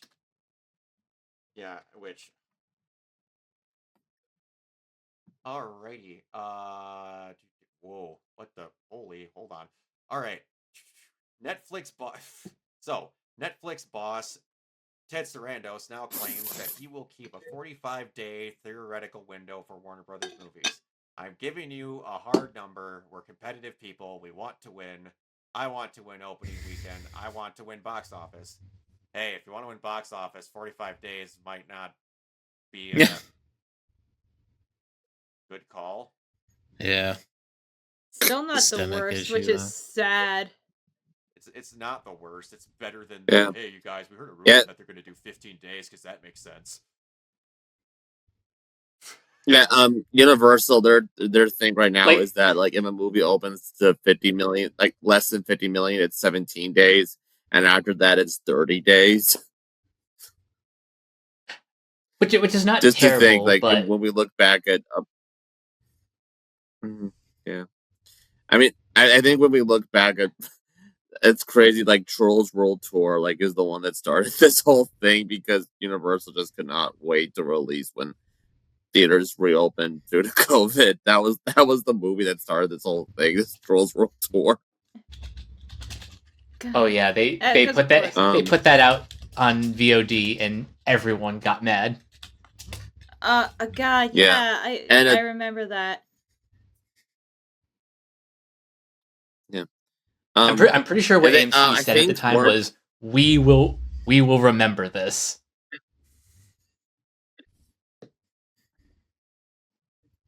yeah, that they were gonna like boycott and stuff. Like they weren't even gonna release like Universal movies. I do think Remember also I when we think used to- Warner Brothers is remember probably going to Titanic? pay attention to yeah. Oh, okay. I was just saying. No, I'm saying. Remember, like Titanic opened in December of '97 and didn't leave theaters until 1999. Remember that? Good times. Yeah, that was crazy. That was a good of time. Yeah. It was the best of times. That was like the K-pop Demon Hunters at the One time, might say basically. the theoretical run will go on. Oh God. that Um, I want to see. Yeah, I do think can't watch it. It was Netflix the is K-pop probably Demon going to Hunters like of its time. yeah. I do think Netflix is probably going to pay attention to Warner Brothers' 2026 slate. Did you kind of like did you hear what I said? No, you said you think you're gonna, and then you cut out completely. So sorry. I think Netflix is going to pay attention to Warner Brothers' 2026 slate. To kind of gauge like like how successful their movies can be. Like which movies will warrant a theatrical release, and like or even warrant a 45-day window. Yeah, You know what I mean? It's kind of like I bet Netflix. Yeah, it's a kind of like I was gonna say, I bet Netflix saw what Paramount's 2026 slate and just laughed, because that's probably why Paramount wants to buy Warner Brothers, because their 2026 slate is kind of pathetic.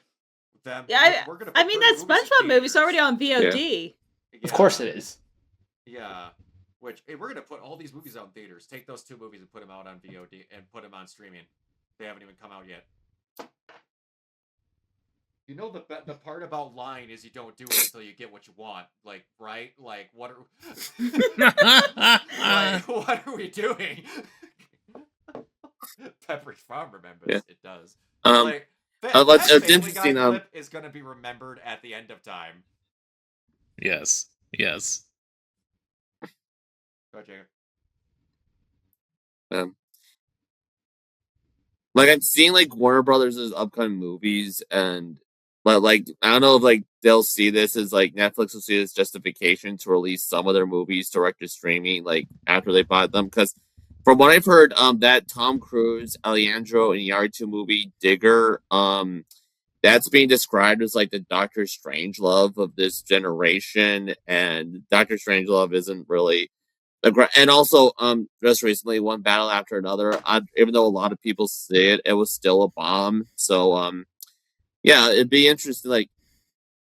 It'd be like were movies like Sinners and Weapons, like were there successes like flukes or something? Like, because well, I'm just really like, yeah, I'm just curious to see like if it was just a one time thing or two-time thing, I should say, and like if it will actually continue, or like if this, yeah, well, we're coming closer to the idea of like original movies being released to streaming and like huge tentpole like IP movies given to theaters. I think. Do you think, guys? Do you think Netflix will release K-pop Demon Hunters 2? Like they'll give that a big theatrical release through Warner Brothers. We only heard Netflix and Warner Brothers. We didn't hear the other part of it, bud. Say that again. We heard "Do you think?" and then we heard Netflix and Warner Brothers and nothing else.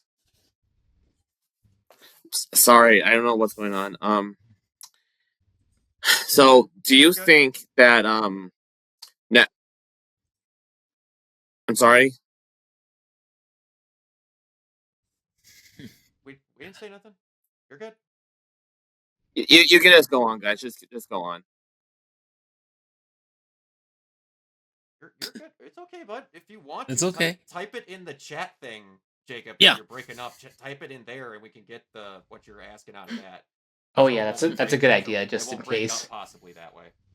Oh yeah, yeah. Just type it in the private chat. All right. So while we're doing that, Kathleen Kennedy is stepping down as President and Chief Creative Officer, and Dave Filoni will be President Chief Creative Officer, and Lin-Win Brennan.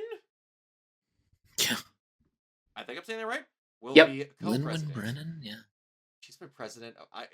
It doesn't register in my brain that Star Wars has been at Disney for 14 years. I know, right? Jeez. Yeah, you What know, the I heck? remember. think it I almost found. drive. You know, I remember when I found out the news. It was right after Sandy. I had no power, and it was in the middle of a Burger King, and I saw, oh, it was a nice Burger King. No, legit, it was a nice Burger King. It had like a fireplace and everything. It had a fireplace. It was a nice Burger King. That's funny. Oh, that's hilarious. I remember, like, okay, you just unlocked like a core memory of mine as like when I was super young, going to like Burger King after church with my grandparents, Yeah. and on the walls they had like, because this was in Hawaii, so they had almost like a nautical theme, like Okay. an oceanic theme. Really? And it was the strangest thing that I ever saw for like a fast food place. And I remember like my young brain was just thinking like, what does eating a Whopper have to do with the ocean? But I guess because it's called a Whopper, I don't know. What is anyway? No, but this had like oak and everything. I don't think it's ever been remodeled, but it had like Wi-Fi and everything, because I guess originally before like it got overdeveloped, because it's right near a hotel, so I'm guessing that's why they're like, hey, Maybe. we're gonna make this Burger King legit. That's like You see that Burger King? That's a nice Burger King. Nice boda. So we have that in Wisconsin, but we have it with a McDonald's. Anyone who's ever been to the Dells, there is this giant wood cabin just decked out McDonald's right before the main strip of the Dells. It has a fucking arcade in the back of it, and like stuffed animals and all this all throughout the front. This thing is extravagant as hell for no reason. Yeah. Always packed. No, like the Burger King, it has like cathedral ceilings. Like it's like the most like Pennsylvania ass looking Burger King you've ever seen. It's an ornate Burger King. Yes, it is. It is. It has stained glass windows. It is, in fact, And it's a all about palace. burgers. It's of the king eating a burger. It is a palace fitting of the Burger King. Oh. Starting to feel like the gas leak's coming back. I know, right? All right. Where's Did you ever see Walker that- Johnson? Where's Whopper Johnson? Where's Johnson's Walker? Whopper the King Johnson. You He had remember? it his way. I have a memory of this Raw episode, this WWF Monday Night Raw back in the day when it was called WWF, and like Yeah. I remember, like they had Tiny Tim of all people on it. Oh God. They Tiny had Tiny Tim, What? and Jerry the King Lawler and Jim I Ross thought were you on gonna the say call. Jerry Seinfeld for some reason. No. But it was Tiny Tim and it was Jerry the King Lawler, and for some reason Jerry the King Lawler was interviewing him in the ring, and Tiny Tim literally goes and he sits there and he goes, Why? you know, the people have it wrong. You're not the Burger King. You're the Dairy Queen. And then everybody laughed at him. What the hell? I got remember back just in that. time. Yeah, you're gonna have. The I image. remember that. Oh my You're gonna god. Keona, we're gonna have Tiny Tim wrestle Tiny Iota. Is that what Tiny it was? What are you guys Iona. talking about? I'm sorry, what specifically brought this up? I Oh. mentioned Star Wars was brought up 14 years ago, and then the nicest Burger King ever to be made got brought up. So I Okay. don't know. So yeah, so now we're just on the whole Okay, fast can I food just restaurant. explain what I was trying to say about Netflix? Yeah, go ahead. Sure. Real quick. Go ahead. Go ahead. Okay, so so you guys did catch me, like Netflix is going to look at Warner Brothers' like 2026 slate and Yep. close proximity to see like which ones gets into theaters and which ones gets into streaming. Do you guys think that K-pop Demon Hunters 2 that's going to get a wide theatrical release through Warner Oh Brothers? fuck yes. Yeah, Oh, it's gonna absolutely. get one now, 100%. Yeah, like It was very or- good for the first one to be streamed.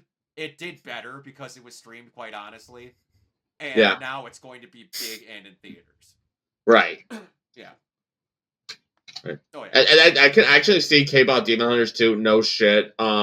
Its opening weekend being bigger than Avengers Endgame. You know, if they give it, It could. I mean, they'll definitely make back their production budget. Oh, good. Oh, yeah. Cracking a Yeah. million. I Like, don't if any like- movie tops Avengers Endgame, it's gonna be that. Yeah. That one is an animated one that I can see is going to make a metric ass because I'm telling you right now, I will see that movie 7 times in theaters. I will be that guy. I have watched the one on Netflix at least 10 times. So Yeah. it's Oh. going to happen. Well, Oh, and that's that's why I thought That's Bro what I was gonna gonna say. I'll I tell think you it was right my- now. I think it was that laptop Yeah, that cut me you- off. Okay, okay, back to Star Wars. Yes. Oh, by the way, I found a picture of the Burger King. Oh dear God! Wow. You know, That I is a nice can't Burger argue King. with that. My grandma had those cabinets. Is that a coffee cup? Yes. This has 6 different generations of building architecture. in one I corner. know. Yeah, like they've renovated the floors, but they're like, no, the oak cabinets are staying in the fireplace. God Is damn it it! still like that? Is it? That's still, from a year is it still ago. like that? The, I think Oh my I've seen other God. Burger Kings that are like that. the 2 tones of oak cabinets. That's crazy. The tile in between the wood on there. That's the crazy. plants that are very 80s. Then you've got the tiling on the ceiling.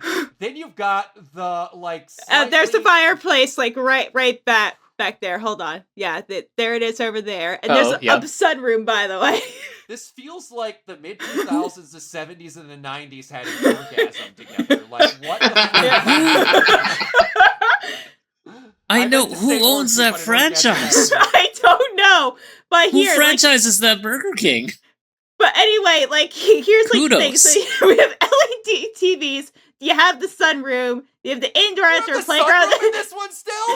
Yes, and then the cathedral ceilings. Like it is crazy. God, hey, Crazy. kids, do you remember back when if you Oh, wanted and to go there's this. eat Burger Oh, and King there's in the that stained 8 glass million I was telling you sunroom? about. There's the stained glass windows. We need to- okay, hold on. Hold on. Oh, was I in the wrong tab? Oh, fuck me anyway. Hold on. Oh, Here we go. Screw you. That's a hell of a tab. All right. Hold you know, on. even the eggs look kind of good in this photo. I'm like, Yeah. this is blowing my mind right now, man. And by the way, you guys can hear me okay without the echo, right? Yeah, Yeah, yeah. Oh yeah, Yes. Yeah, Like, just do you guys remember? oh back yeah. in the Here's. day when you could Oh yeah. eat There's burger- this thing. I wasn't joking. It really is sick for a kid. Oh my god. What Yeah, is and just the happening? level of chaos as an interactive playground, Oh the my- sunroom, and then the LED TV of like the modern like fucking shit. outcropping in there. Good lord! And what are those lights? Why does it look like they skinned an apple and put it on top of those lights? No, like half the dining room looks like a fucking IKEA. Yeah, What then are you these it looks lights like also? I What are don't those know. fucking like in-ceiling lights? What are those? I don't know. We heard Why you is like the lights, so fire- we put a why is light the where you fire have your light. extinguisher on the floor. I don't know. This layout has me so confused. What the hell? Why do you have waterfall glass on that one pane before the bathroom? I don't know. I think someone did the devil's lettuce and went fucking nuts when they're. This is the most confusing architecture building setup I've seen in my entire fucking life. yeah. God, and thank God you got breathing room for your back on those chairs. Why do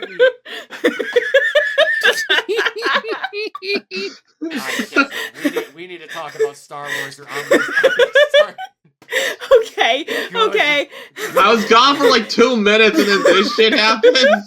I don't know what happened. I'm blaming it on the gas leak. That's all I'm saying. All right. So When in Kathleen doubt. Kennedy has stepped down from Star Wars, and Yes. now Dave Filoni and oh man, now I forgot what their name was because I looked up Burger King Sunrise. Lynn Brennan. Lynn Brennan. Yes, they're taking over. So Kathleen Kennedy gave some updates on some stuff on Star Wars projects. Said James Mangold's Star Wars movie script is incredible. It is turned in, but it is on hold. Taika Waititi turned in his script, and it is hilarious and great. Donald Glover turned in his script for the Lando movie. Simon Kinberg is actively working on the next trilogy. The Hunt for Ben Solo script was great, but is also on hold. Which of those projects were you guys looking forward to the most, if you are looking forward to them? Oh, clearly the Hunt for Mangold's Ben movie Solo. and Mangold. The Hunt for Ben Solo. Yeah. Who was writing The Hunt for Ben Solo again? No idea. I don't remember who was writing it, but Steven Soderbergh was going to direct it. Oh, okay. Oh, that one, yeah. Yep. Yeah. I remember that, yeah. Yeah. Honestly, the one that I'm looking the most forward to is Sean Levy's Starfighter movie. Yeah, that one's sounding like it's gonna be a hit. Rogue Squadron. Should be Yeah. cool. Yeah, Yeah. absolutely. Hopefully. Hey, Collins. All right. Sony's new multi-year deal making Netflix the exclusive streaming home for its theatrical and home entertainment titles is valued at $7 billion, which has made it the largest streaming pact of its kind. Sony's previous 5-year deal with Netflix domestic rights was valued at $2.5 billion. That is quite the jump. Can you imagine paying $7 billion for the rights to stream Madam Web? Oh my god. How'd Or they Harold get it of for that cheap? Or Harold of the Purple Crayon. Hey man, we don't need to talk about how much money they've shelled out for that specifically, all right? We're not getting the heavy hitters here. Yeah. $2. Or $2. $2. I'd buy that for $1. I'd buy that for $1. Oh my god, I was just watching RoboCop. Anyway, why is everything bringing up core memories? Just how it goes, man. Yep. All So, like, right. for all intents and purposes, like, Netflix is kind of buying Sony Pictures. Like, they might as well unofficially buying Sony Pictures at this point. Man, as much problems as I have with Sony Pictures, I don't need Netflix to have them plus Warner Brothers. I'm okay with them having Yeah. streaming rights. Yeah, I Like, mean, I'm this perfectly fine with streamers buying the streaming rights of stuff. That I'm Just fine not with. studios wholesale. Not studios wholesale, exactly. Yeah, that's why I said Yeah. unofficially, yeah. Oh yeah, Unif- yeah. It's and this is, Sony, like, they're kind of sitting a little bit pretty now because they're the only studio that didn't go all in on a major streaming service. Yeah. The only thing they have are Crunchyroll and Pureflix. Oh, they also own the entire anime industry. Yeah, got a because lot because more they than that. they have Aniplex too. They have Aniplex, Crunchyroll, which was formerly that. There's another thing too that involves anime distribution over there that I can't remember what it is. Oh, there's something in it. Are you thinking of Verve? Maybe it was another thing distribution wise that I can't think of it. They also own Funimation? Was it Right Stuff? You think? Right Stuff Or maybe. Right Stuff? They also own a. I think Sony High Dive is the only one Sony has. You're probably right, Heisers. High Dive Yeah, is I one of think the High only Dive ones is they it, don't right? have. No, it's it's a partnership with that. Plus, they also bought with partial distribution. What I'm thinking of, they bought a giant like manga and something else distributor in Japan as well. That we talked about on here a while back. They've got their hands in a lot of different pies for stuff. Now, one thing that I wish they would have done for like with Sony is like throw that in with PlayStation as a different tier for their PSN. That would have been a cool thing that no other streaming service would have been able to do. But, Sony can't even handle keeping the licenses to successful anime on their own fucking channel, but, that's a fucking death parade. Anyway, so these last things that we have here, Jacob, I'm going to assume that you put these in. The Acen and Mattel make a autistic Barbie. Yeah. Now, I'm not, and I mean this wholeheartedly. I am not trying to sound off-putting, and I'm not trying to sound weird when I ask this. Outside of the descriptor, what is the differentiation when they make this exact Barbie? They gave her according to here the USA Today article that I put in the doc, they gave her noise canceling headphones, a fidget spinner, and a tablet. I got a picture of it. There we go. Oh, okay. Here we go. I get that now. Okay. Oh, that makes a little bit more sense. Yeah, they gave her a tablet. Oh, what? I didn't see that was a link. I just saw that sentence. I didn't realize that was a link. I'm sorry. Okay. Yeah. Okay. Cool. Yeah, a fidget spinner, a tablet for augmentative and alternative communication, or AAC apps.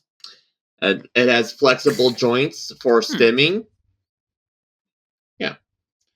And of course, ASON is the Autistic Self-Advocacy Network. I'm sure that you guys are aware of that. It is number one. Yeah. It's the number one autism rights charity in the world. It beats Autism Speaks by a wide margin. We don't talk about them. Yeah. Yeah, exactly. No. Okay. Right. It should be noted, like there have been reactions to this across the spectrum. There are autistic people who absolutely love it.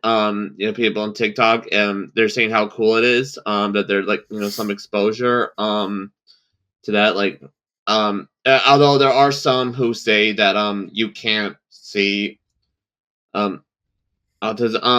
It turned one, for example, this psychology researcher, she said on an Instagram post that she quote turns autism into something you can see, which is not.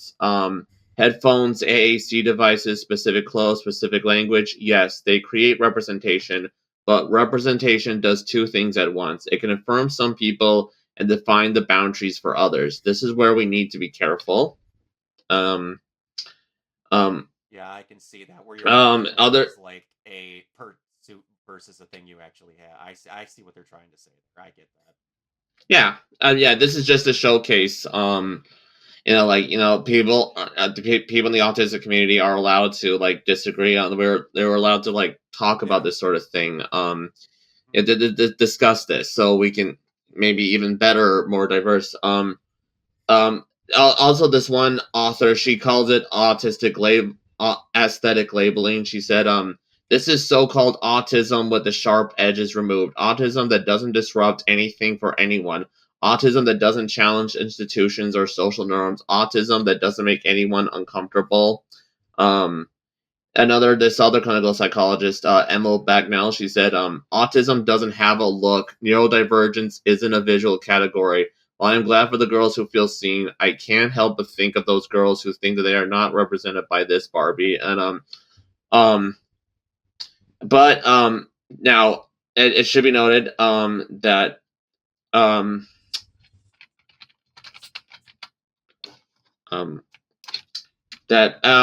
ASON's executive director, Colin Killick, he said the following. He said, the goal of this was not to represent every autistic person. The goal was to represent certain aspects of autistic identity that are more visible, that people may know less about, and help to destigmatize and indeed celebrate those.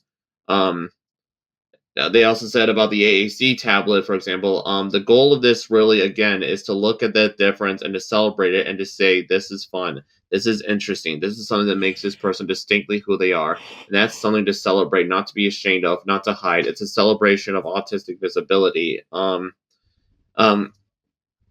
So, yeah, I just felt like this is, with this being like my birthday coming up and, autism advocacy being such an important aspect of me. This is being kind of like one of my main passions at this point.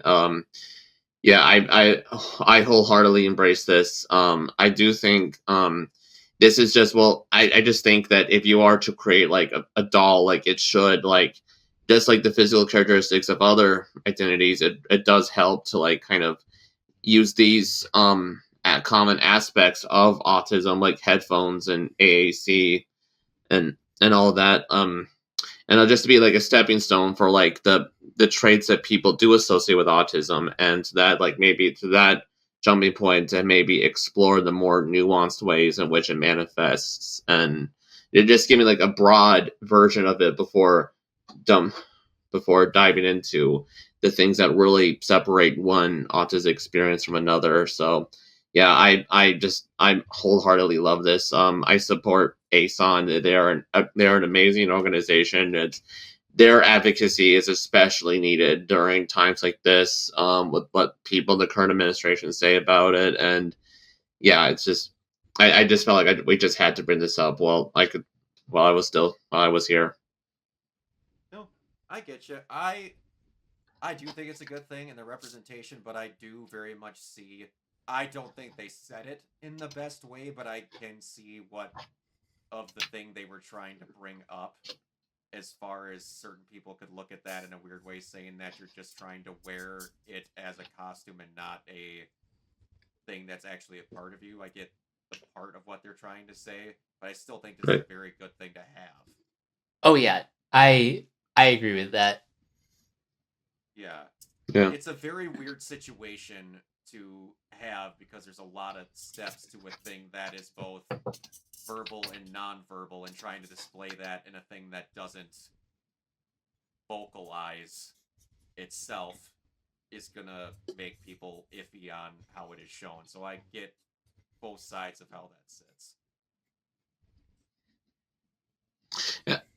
Yeah, and Mattel, they have even made like broader steps. Like there was a whole documentary about Black Barbie, like kind of like the steps they've been taking for like equal like racial representation for that. I watched that on Netflix. It's well worth a watch. And they're very forthcoming about, even like when they have made gains, there's always room for improvement for this sort of thing. Even like when they're like make these bold, like huge, leaps in terms of representation, there's always going to be some room for criticizing. And Mattel has even worked with ASON in the past. We actually brought this up when we talked with Ariel. Hold on. They also brought up actually they actually did. I was going to say they actually did help with we talked about when developing an autistic character for the animated Thomas series that came out recently, like making a brake car that actually showed forms of traits of autism, like like flapping like ladders on its sides, and kind of like having like a like a lantern that was also like a kind of a mood ring sort of thing. Like and yeah, that's always nice to see. So Aeson, they already do have a great relationship with Mattel, and yeah, it's just I just love it. Whatever stripes, like I always can tell, like it's always they always I just wholeheartedly embrace like moments like this where we get to talk about what's proper representation and what's needed to improve. Yeah. I agree. Absolutely. It's a good step in the right direction. Okay, for this next one, Mike, I'm going to let you handle this more because this is a thing which I am not going to have a lot of things to offer up for options. Okay, so yeah, obviously, when this, as of tonight, when we're recording this, the Oscar nominations will be announced on Thursday morning at 8:30 a.m. EST. That's 5:30 in the morning for the West Coast. So we'll talk about the actual nominations next week. But for now, if you have any last minute predictions, what are you thinking? Jacob, I'll start with you. My Oscar predictions. Yeah. Not much in terms of like. Fiona, every time.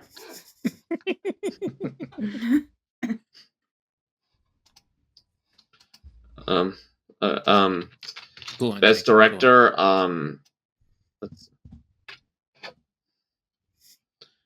I'm just kind of going by what varieties. I really don't have any like out of the ballpark sort of predictions. Probably I would love for it to go to Ryan Coogler, personally. And also Chloe Zhao, a director who's very open about her neurodivergence. Same. Yeah. There's actually this Korean film that came out recently. I forgot what it was called. It's been apparently like it's been doing some very interesting things in terms of cinematography and stuff. I don't know.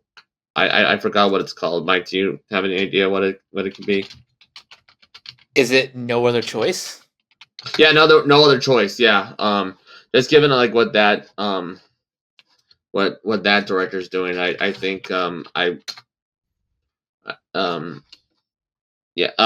Chan Wook is his name. It would be cool like him. I haven't even seen it. I would be cool with him getting nominated. Yeah, that would be a cool one. I still have to see that movie too.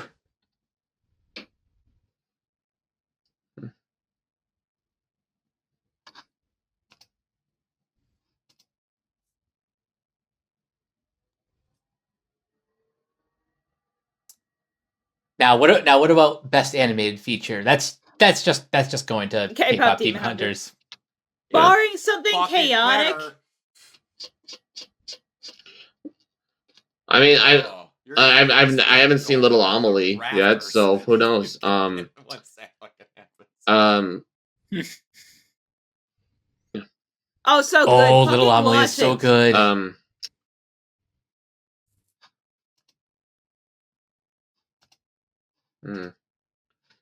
Let's see. Yeah, probably K-pop Demon Hunters. Absolutely. Yeah. I would have been like really. I would have been champion for Mamoru Hosoda's new movie Scarlet. But I hear that it's easily not his best movie from what I've heard. I would like to see that in IMAX. Because like it is coming out of my local theater in IMAX. But like given that kind of reception, I wouldn't be super heartbroken if it wasn't nominated. But Yeah. if it was, then I'd be cool with that because I love Mamoru Hosoda. I've already talked about two of them with Brock. Mm-hmm. Oh, Heiser's brought up the one that I'm definitely campaigning for, 100 meters. And I thought you were saying Zootopia too. I wanted to be 100 meters, but I think the reality is, and I think we need to just start mentally preparing ourselves for this. Demon Slayer is going to be nominated for an Academy Award. I'm just saying, I think mentally we just have to prepare ourselves for that and the insufferability. What I'm mentally prepared for is the fact that that's going to happen, and it should fucking be Chainsaw Man instead. Yes. Yeah. It's factually about Chainsaw Man is a movie. Demon Slayer is three It's a 30-minute episodes slapped together and stitched. Well, I would say it's more Yeah. like a core of a season. Like, the only time for me when it felt like a real movie is when we got to the flashback stuff and, like, Channing Tatum showed up. Which, by the way, shockingly good. Yeah. He is. You know what's, like, the most hilarious thing is that I was able to get a screener for Demon Slayer, but Chainsaw Man, they're like, haha, fuck you, bitch. You do not get it. The quote I have to one of my favorite quotes that's come up in this year. And do you guys know Adam MacArthur, who voices Yuji Itadori? And Yeah. in Chainsaw or in Jujutsu Kaisen, he has a line that says, "I love a tall woman with a big ass," like Jennifer Lawrence.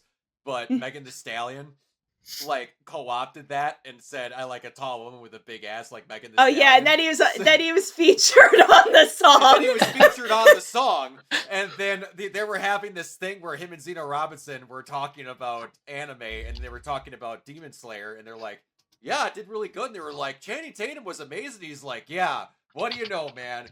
All that anime needed was Channing Tatum, and all that hip hop needed was Adam MacArthur." And Zeno Robinson almost falls out of his fucking chair. Oh, that's great. I love Adam MacArthur. He has one of the best Instagram and TikTok things of any voice actor on the planet. Go follow him. He's fucking great. Anyways, keep going, Mike. Okay, so other last minute predictions. I think the two tough ones for me right now are best actor and best supporting actress. Because this can go in any direction. You gotta figure for best actor, it's really probably DiCaprio and Chalamet, like, realistically. Ethan Hawke in Blue Moons, like, according to Variety, he's the one to beat, Ethan Hawke. That would be cool if Ethan Hawke won, but I have a sneaking suspicion that we're gonna get a total like curveball, and it'll be, I don't know, Wagner Moura from The Secret Agent. I could see it too, but because, like, here's my thing: like, how long are they gonna, keep Timothée Chalamet under the guise of, like, he's basically like Zoomer, Leonardo DiCaprio, if we're just being real. Mm-hmm. Yeah. He's good. I will say if he doesn't win this year, he'll win again in two or three more movies. Is make a lot of good movies and then finally say fuck it and make a movie about a bear, and then they'll be like, guys, we gotta give him this. It's been long enough. I don't think they're gonna drag it up as much. I definitely think he'll win before he turns 30. I think he's already 30. What is Leonardo DiCaprio involved with him? Sorry, that was a bad joke. The hell? Yeah. Yeah, he turned 30 last month. Okay, so he literally just turned 30. Okay.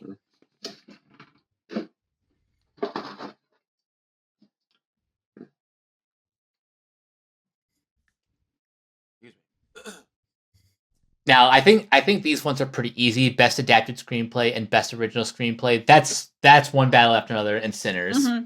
Like, yep. Without it's question. Not even a question. Yeah. Nope. Yeah. Best casting. This is the first year for this award. I personally think it should go to Sinners. Yeah, no, hard agree. Especially since in the other award shows, that's been like pretty consistent.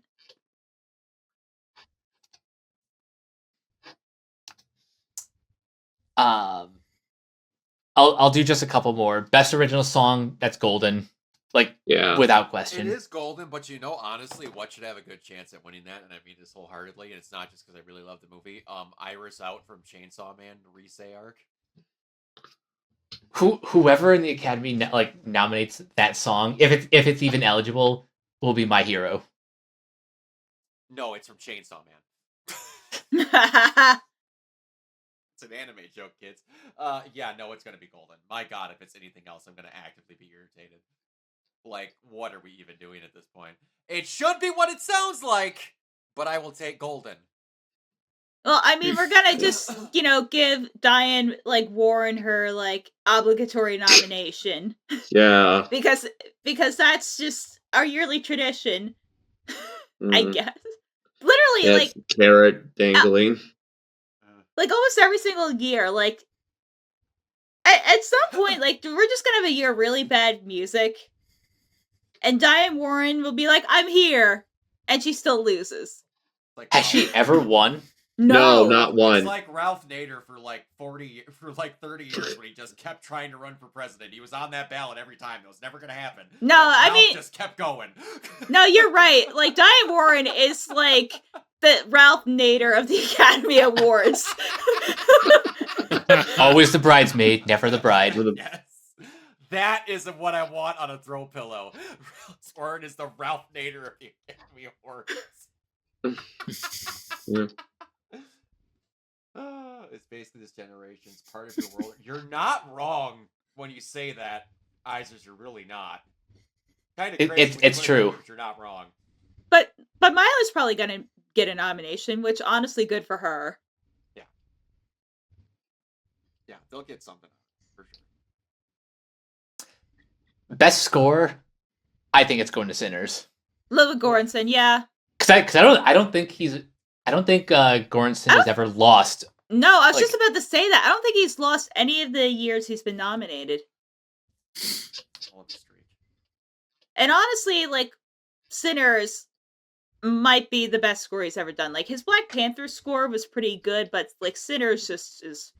Oof. And just think this way. This way we can get half-assed an Academy Award for a Marvel movie, since the sets and all that horse shit were meant to be for a Blade movie. We can kind of say that Blade movie that never existed won an Oscar. No, Heisers. Wicked. Because even though arguably it's less of a hot mess than the Broadway musical, I do think it might have a chance. It's definitely going to get a nom for best costumes and production design. Yeah, that one I can see. Yeah.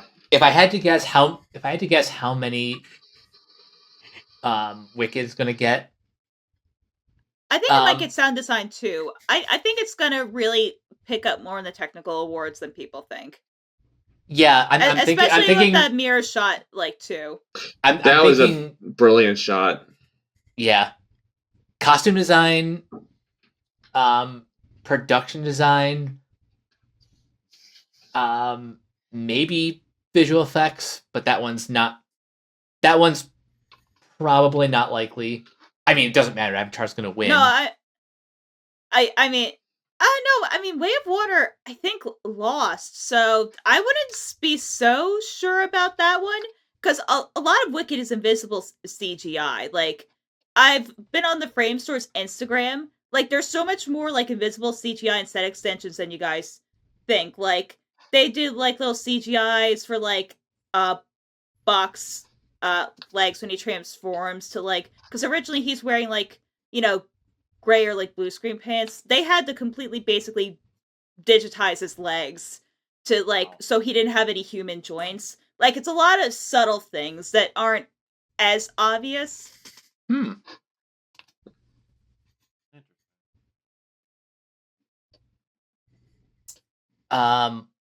What else? Best documentary? The Diddy documentary. I have no idea. I hate the documentary branch. because no matter what you think is going to win, like they like the Academy will always go for something completely left field. I'm telling you right now, I don't think you're going to hear a human. I don't think you'll see a bigger.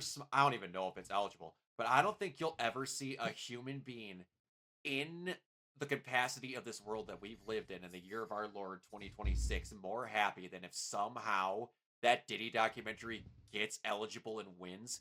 You'll never take the smile off 50 Cent's face in his entire life. That'll be the best acceptance speech you've ever heard. Just letting you know that right now.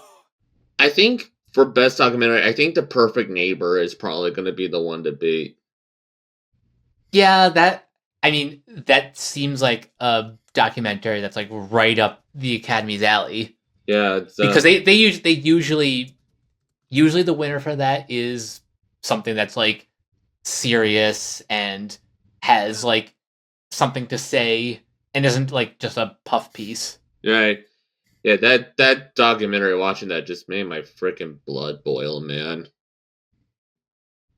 Now, best international film.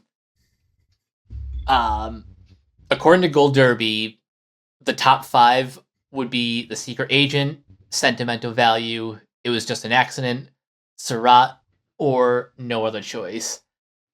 I think this is going to be the one for The Secret Agent. I wouldn't be surprised if It Was Just an Accident, because it's director Jafar Panahi. He's about to be I think he's about to go to prison and be convicted in Iran or something.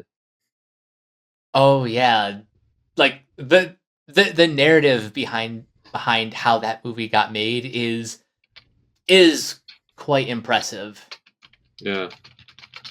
So for that reason alone, I wouldn't be surprised if I wouldn't even be surprised if Jafar Panahi sneaks into the best director lineup.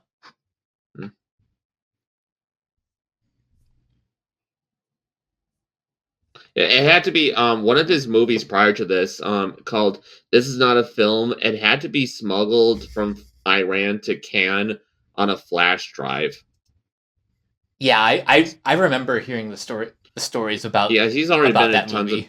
He's been already in tons of trouble with the Iranian government.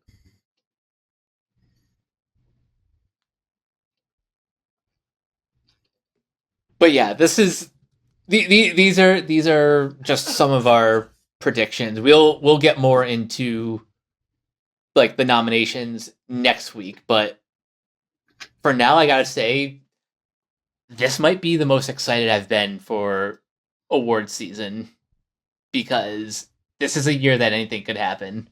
And yeah, Umbreon, I do agree. You should. Yeah, I definitely think it's a step up from last year.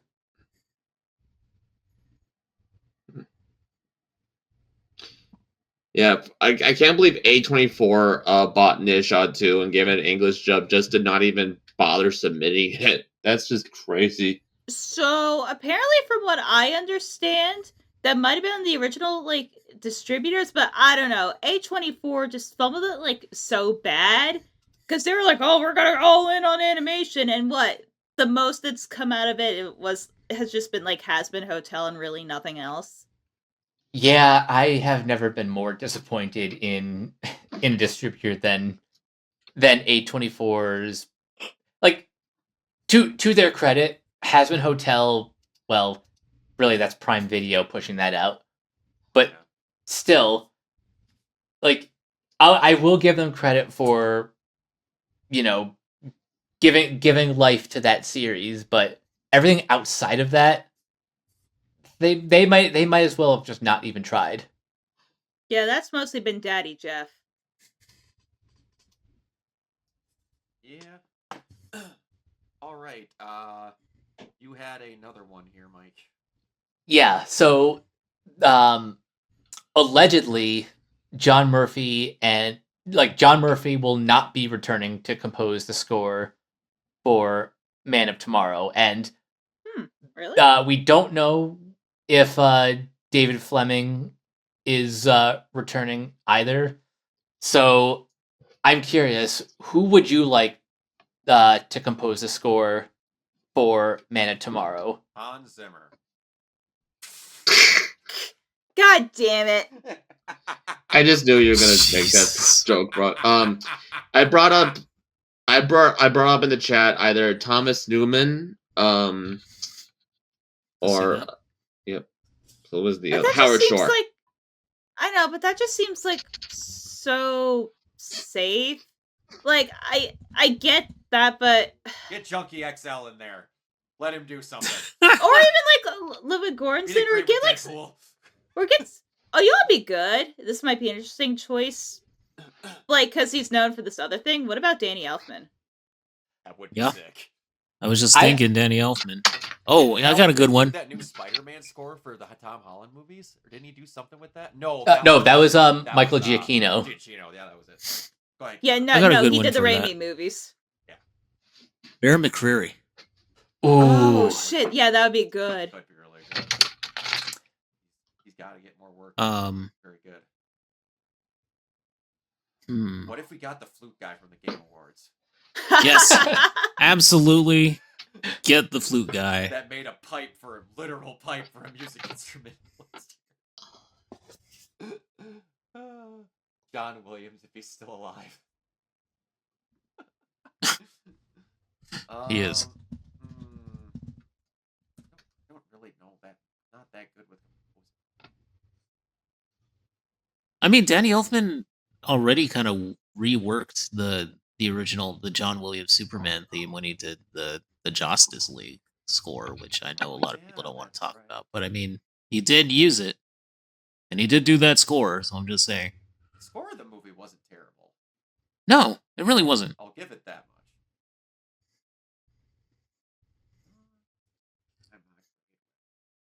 But yeah. Yeah. God, there's like so many good musicians out there, but yet I'm blanking on Let it. Trent Reznor do it. Oh my god, a Oh, Trent yeah. Oh my God. Reznor. Trent Reznor Superman film. Oh my god, like I would die. Like I would just be there with like the laser lights going, yeah, like it's a fucking Nine Inch Nails concert. A Trent Reznor Superman film with Brainiac in it. That seems Actually, appropriate. Actually, now you said that, I can't get that out of my head. Like, would that not be fucking awesome? No, it'd be fucking badass. There was a guy who did the score for like a bunch of DC animated films, especially surrounding Batman, and he also did the Batman Arkham Origins game score, and his name is Really? Christopher Drake. ooh, I haven't heard anything from him recently, but he did like a fantastic job with Arkham Origins. Oh, Origins is Very score's underrated. off the charts. This is so good. Yeah. Very underrated score there. Yeah. I think it's better than the regular Arkham games, frankly. It could be. That game does not get enough credit. That game is phenomenal. I will take that over City in a lot of regards. Yeah. he did the Injustice score too. He Oh, did God. Injustice, yes. Yeah. Zach, you know, the internet might explode if that happens. Because that'd be the most autistic thing that would ever exist. I'm just saying, because we have, like, you know, our artistic cut of Superman, the most autistic game franchise that might have ever existed. Like, it would be, like, off the fucking chain. Oh, Lord. I Heiser, are you trying to destroy the internet? Because that's how you destroy the internet. Just might. He just may. What are some other ones I'm not? I know there's And you know what? Yeah, I have ADHD, you know, whatever the DSM-5 is saying it, like, that would be literal super autism. God. You have my permission to say that, Bree. No, I'm on the spectrum. I can say it. Yeah, I know. I'm just yeah.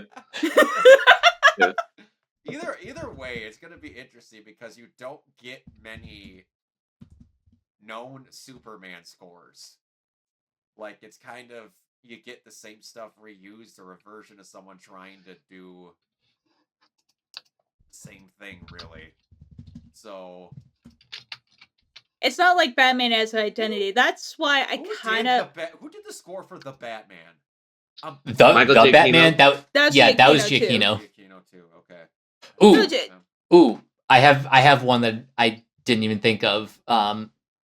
So Clint Mansell and Kevin Kiner did the score for Peacemaker. I think that one is just. I can't believe I didn't think of that earlier. Are you saying do you want to taste it in the middle? An orchestral version of it. Shit. Yeah. Well, here's the thing: do you reuse the John Williams theme again? I mean, they'll probably reuse a little bit of it, but I think Brainiac needs to have his own theme. He absolutely needs to have it. I mean, I love the Williams theme, but I kind of feel like, and I love John Williams. Like, I will cry at the end of E.T. every single goddamn time. But we've been using the same theme song for like 50 years, and I kind of feel like it's holding Superman back. Because, you hear that theme, you're gonna always associate it with Christopher Reeve. Because, like, you could even if you want to do something like when they redid the original Spider-Man song, but with an orchestra for the Holland trilogy, that is a phenomenal score for Spider-Man. Oh yeah, it's great. Yeah. But they didn't reinvent the wheel. They just did a cool thing with the past thing. I'm not saying they have to do that again, but I mean, they did do it with this most recent Superman, so I think that like if they wanted to, I mean, a little bit of it. I think they kind of had to.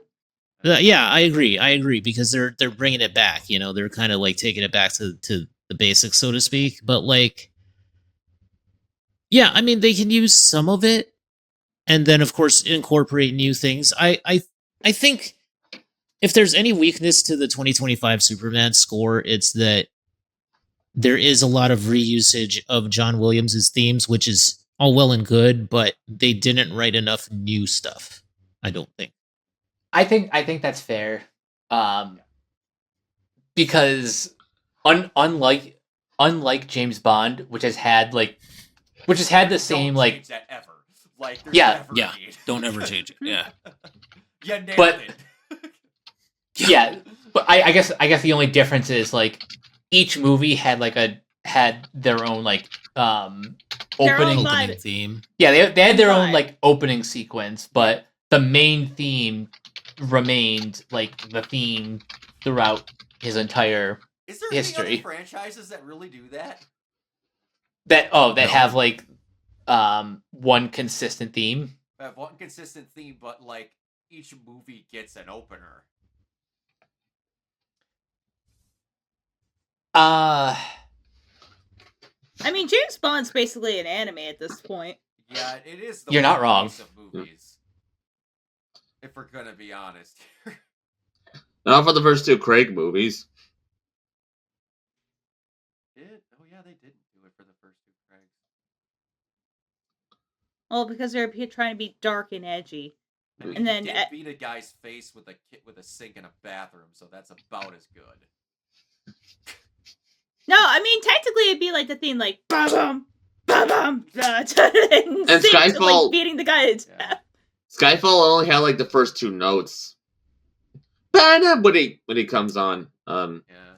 they don't have the actual gun barrel until the very end of it, because that was the 50th anniversary movie. True.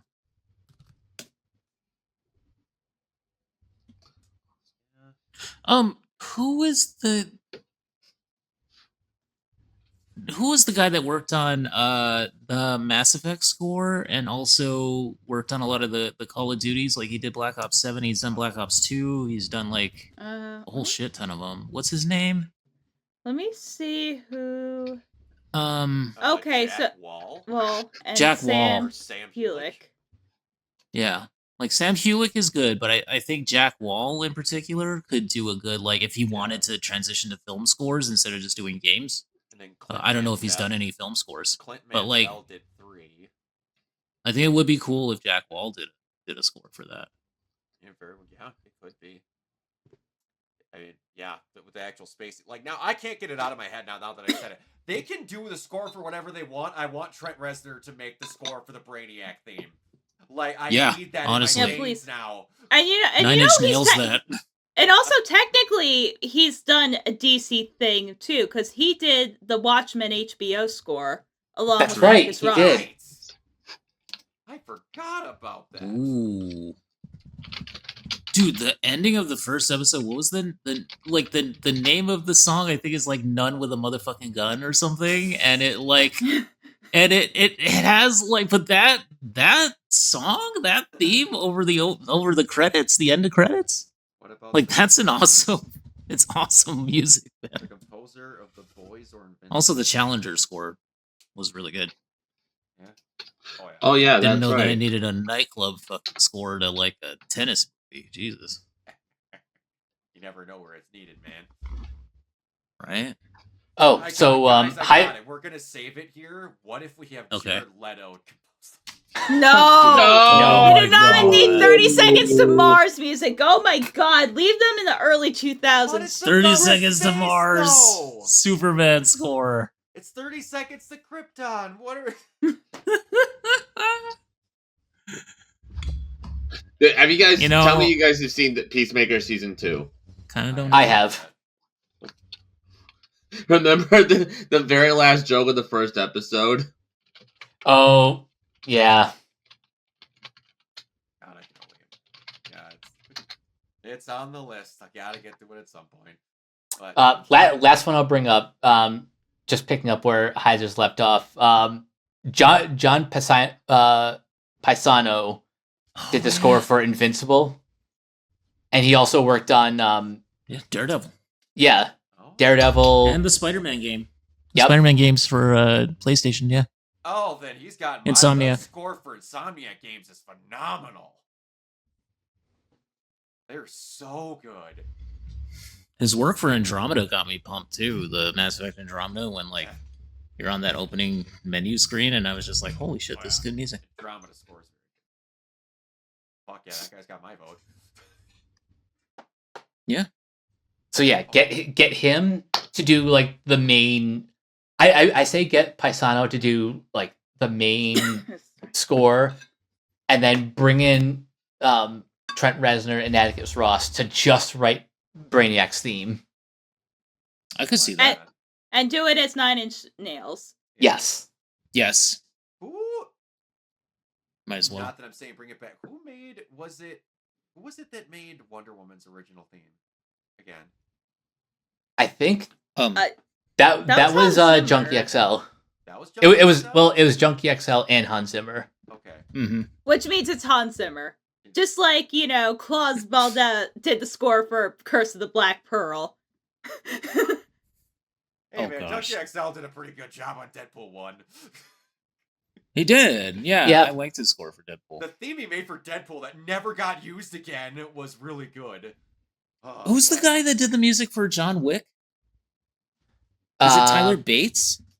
I think He did like 300, and he did the Watchmen movie, and he did like he did the final season of Samurai Jack, and he also did a couple of the Avengers movies, I think. I know he did Deadpool 2 or something, right?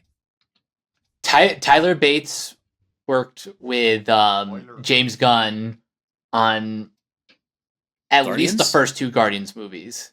Okay. Yeah, I think Tyler Bates could do a good Superman score. Yeah, I could see I have that. a feeling that he's gonna be the one who takes over because he's worked with James Gunn in the past. Mm-hmm. And But, Tyler I mean, Bates there's- is basically like all reliable at this point. Yeah, Pretty much. I love his Yeah. stuff for John Wick, for the John Wick films. I really enjoy his work on that. Yeah.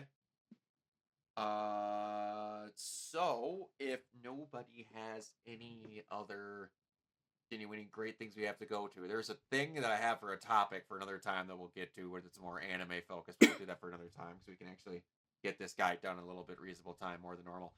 Alrighty then. That is it for this week. So we're gonna get ourselves on out of here. Jacob, where can everybody find you? You can find me on Facebook. My name is Joe Crable, Krehbiel. That's really all I have in the way of social media. Alrighty, Kiona, where can everybody find you? You can find me on Twitter, Neoplasmic24. You can also find me on Instagram and Threads at Neoplasmic81 and on Blue Sky and Twitch at Neoplasmic.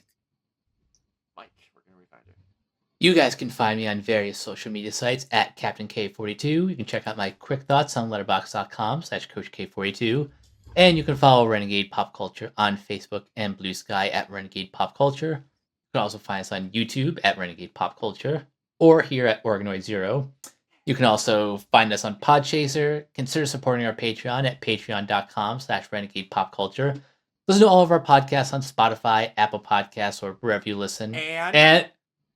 And for some reason, Pandora. Yeah.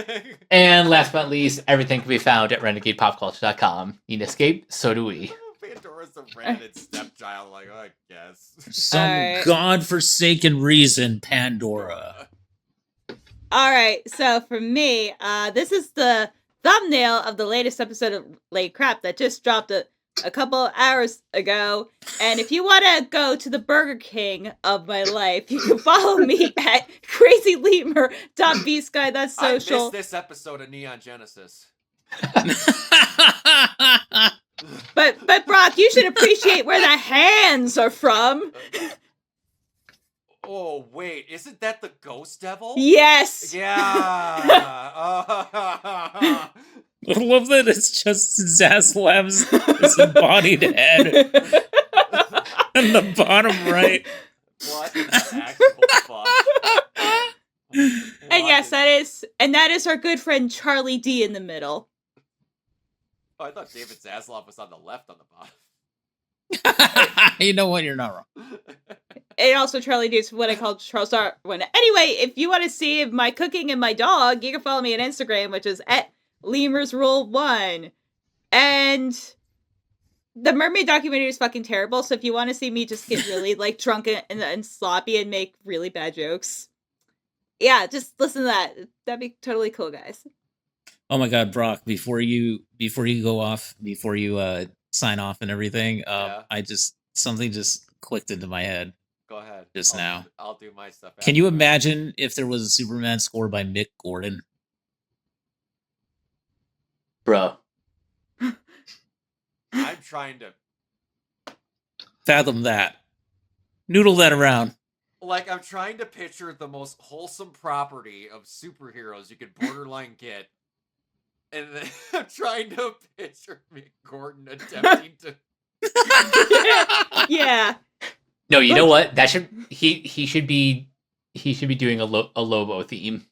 He should be doing. Absolutely, he he should be No, doing he Lobo should theme. be. You know what? No, That's he way should be better doing for the him. score for Lobo. If man, I know that Batman movie never got made, but that should have been the movie that he did the score to, where he had to take Oh, out hell yeah. Deathstroke. Can you imagine a Deathstroke theme made by Mick Gordon? Oh my God. Jesus Yes. Gordon would Christ. kill.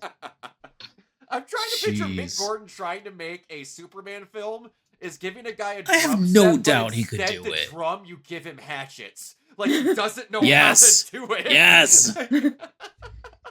I mean, if nothing else, it would be one of the most crazy, creative scores It would ever. certainly be Anyway, iconic. It would. It Be, would. Mhm.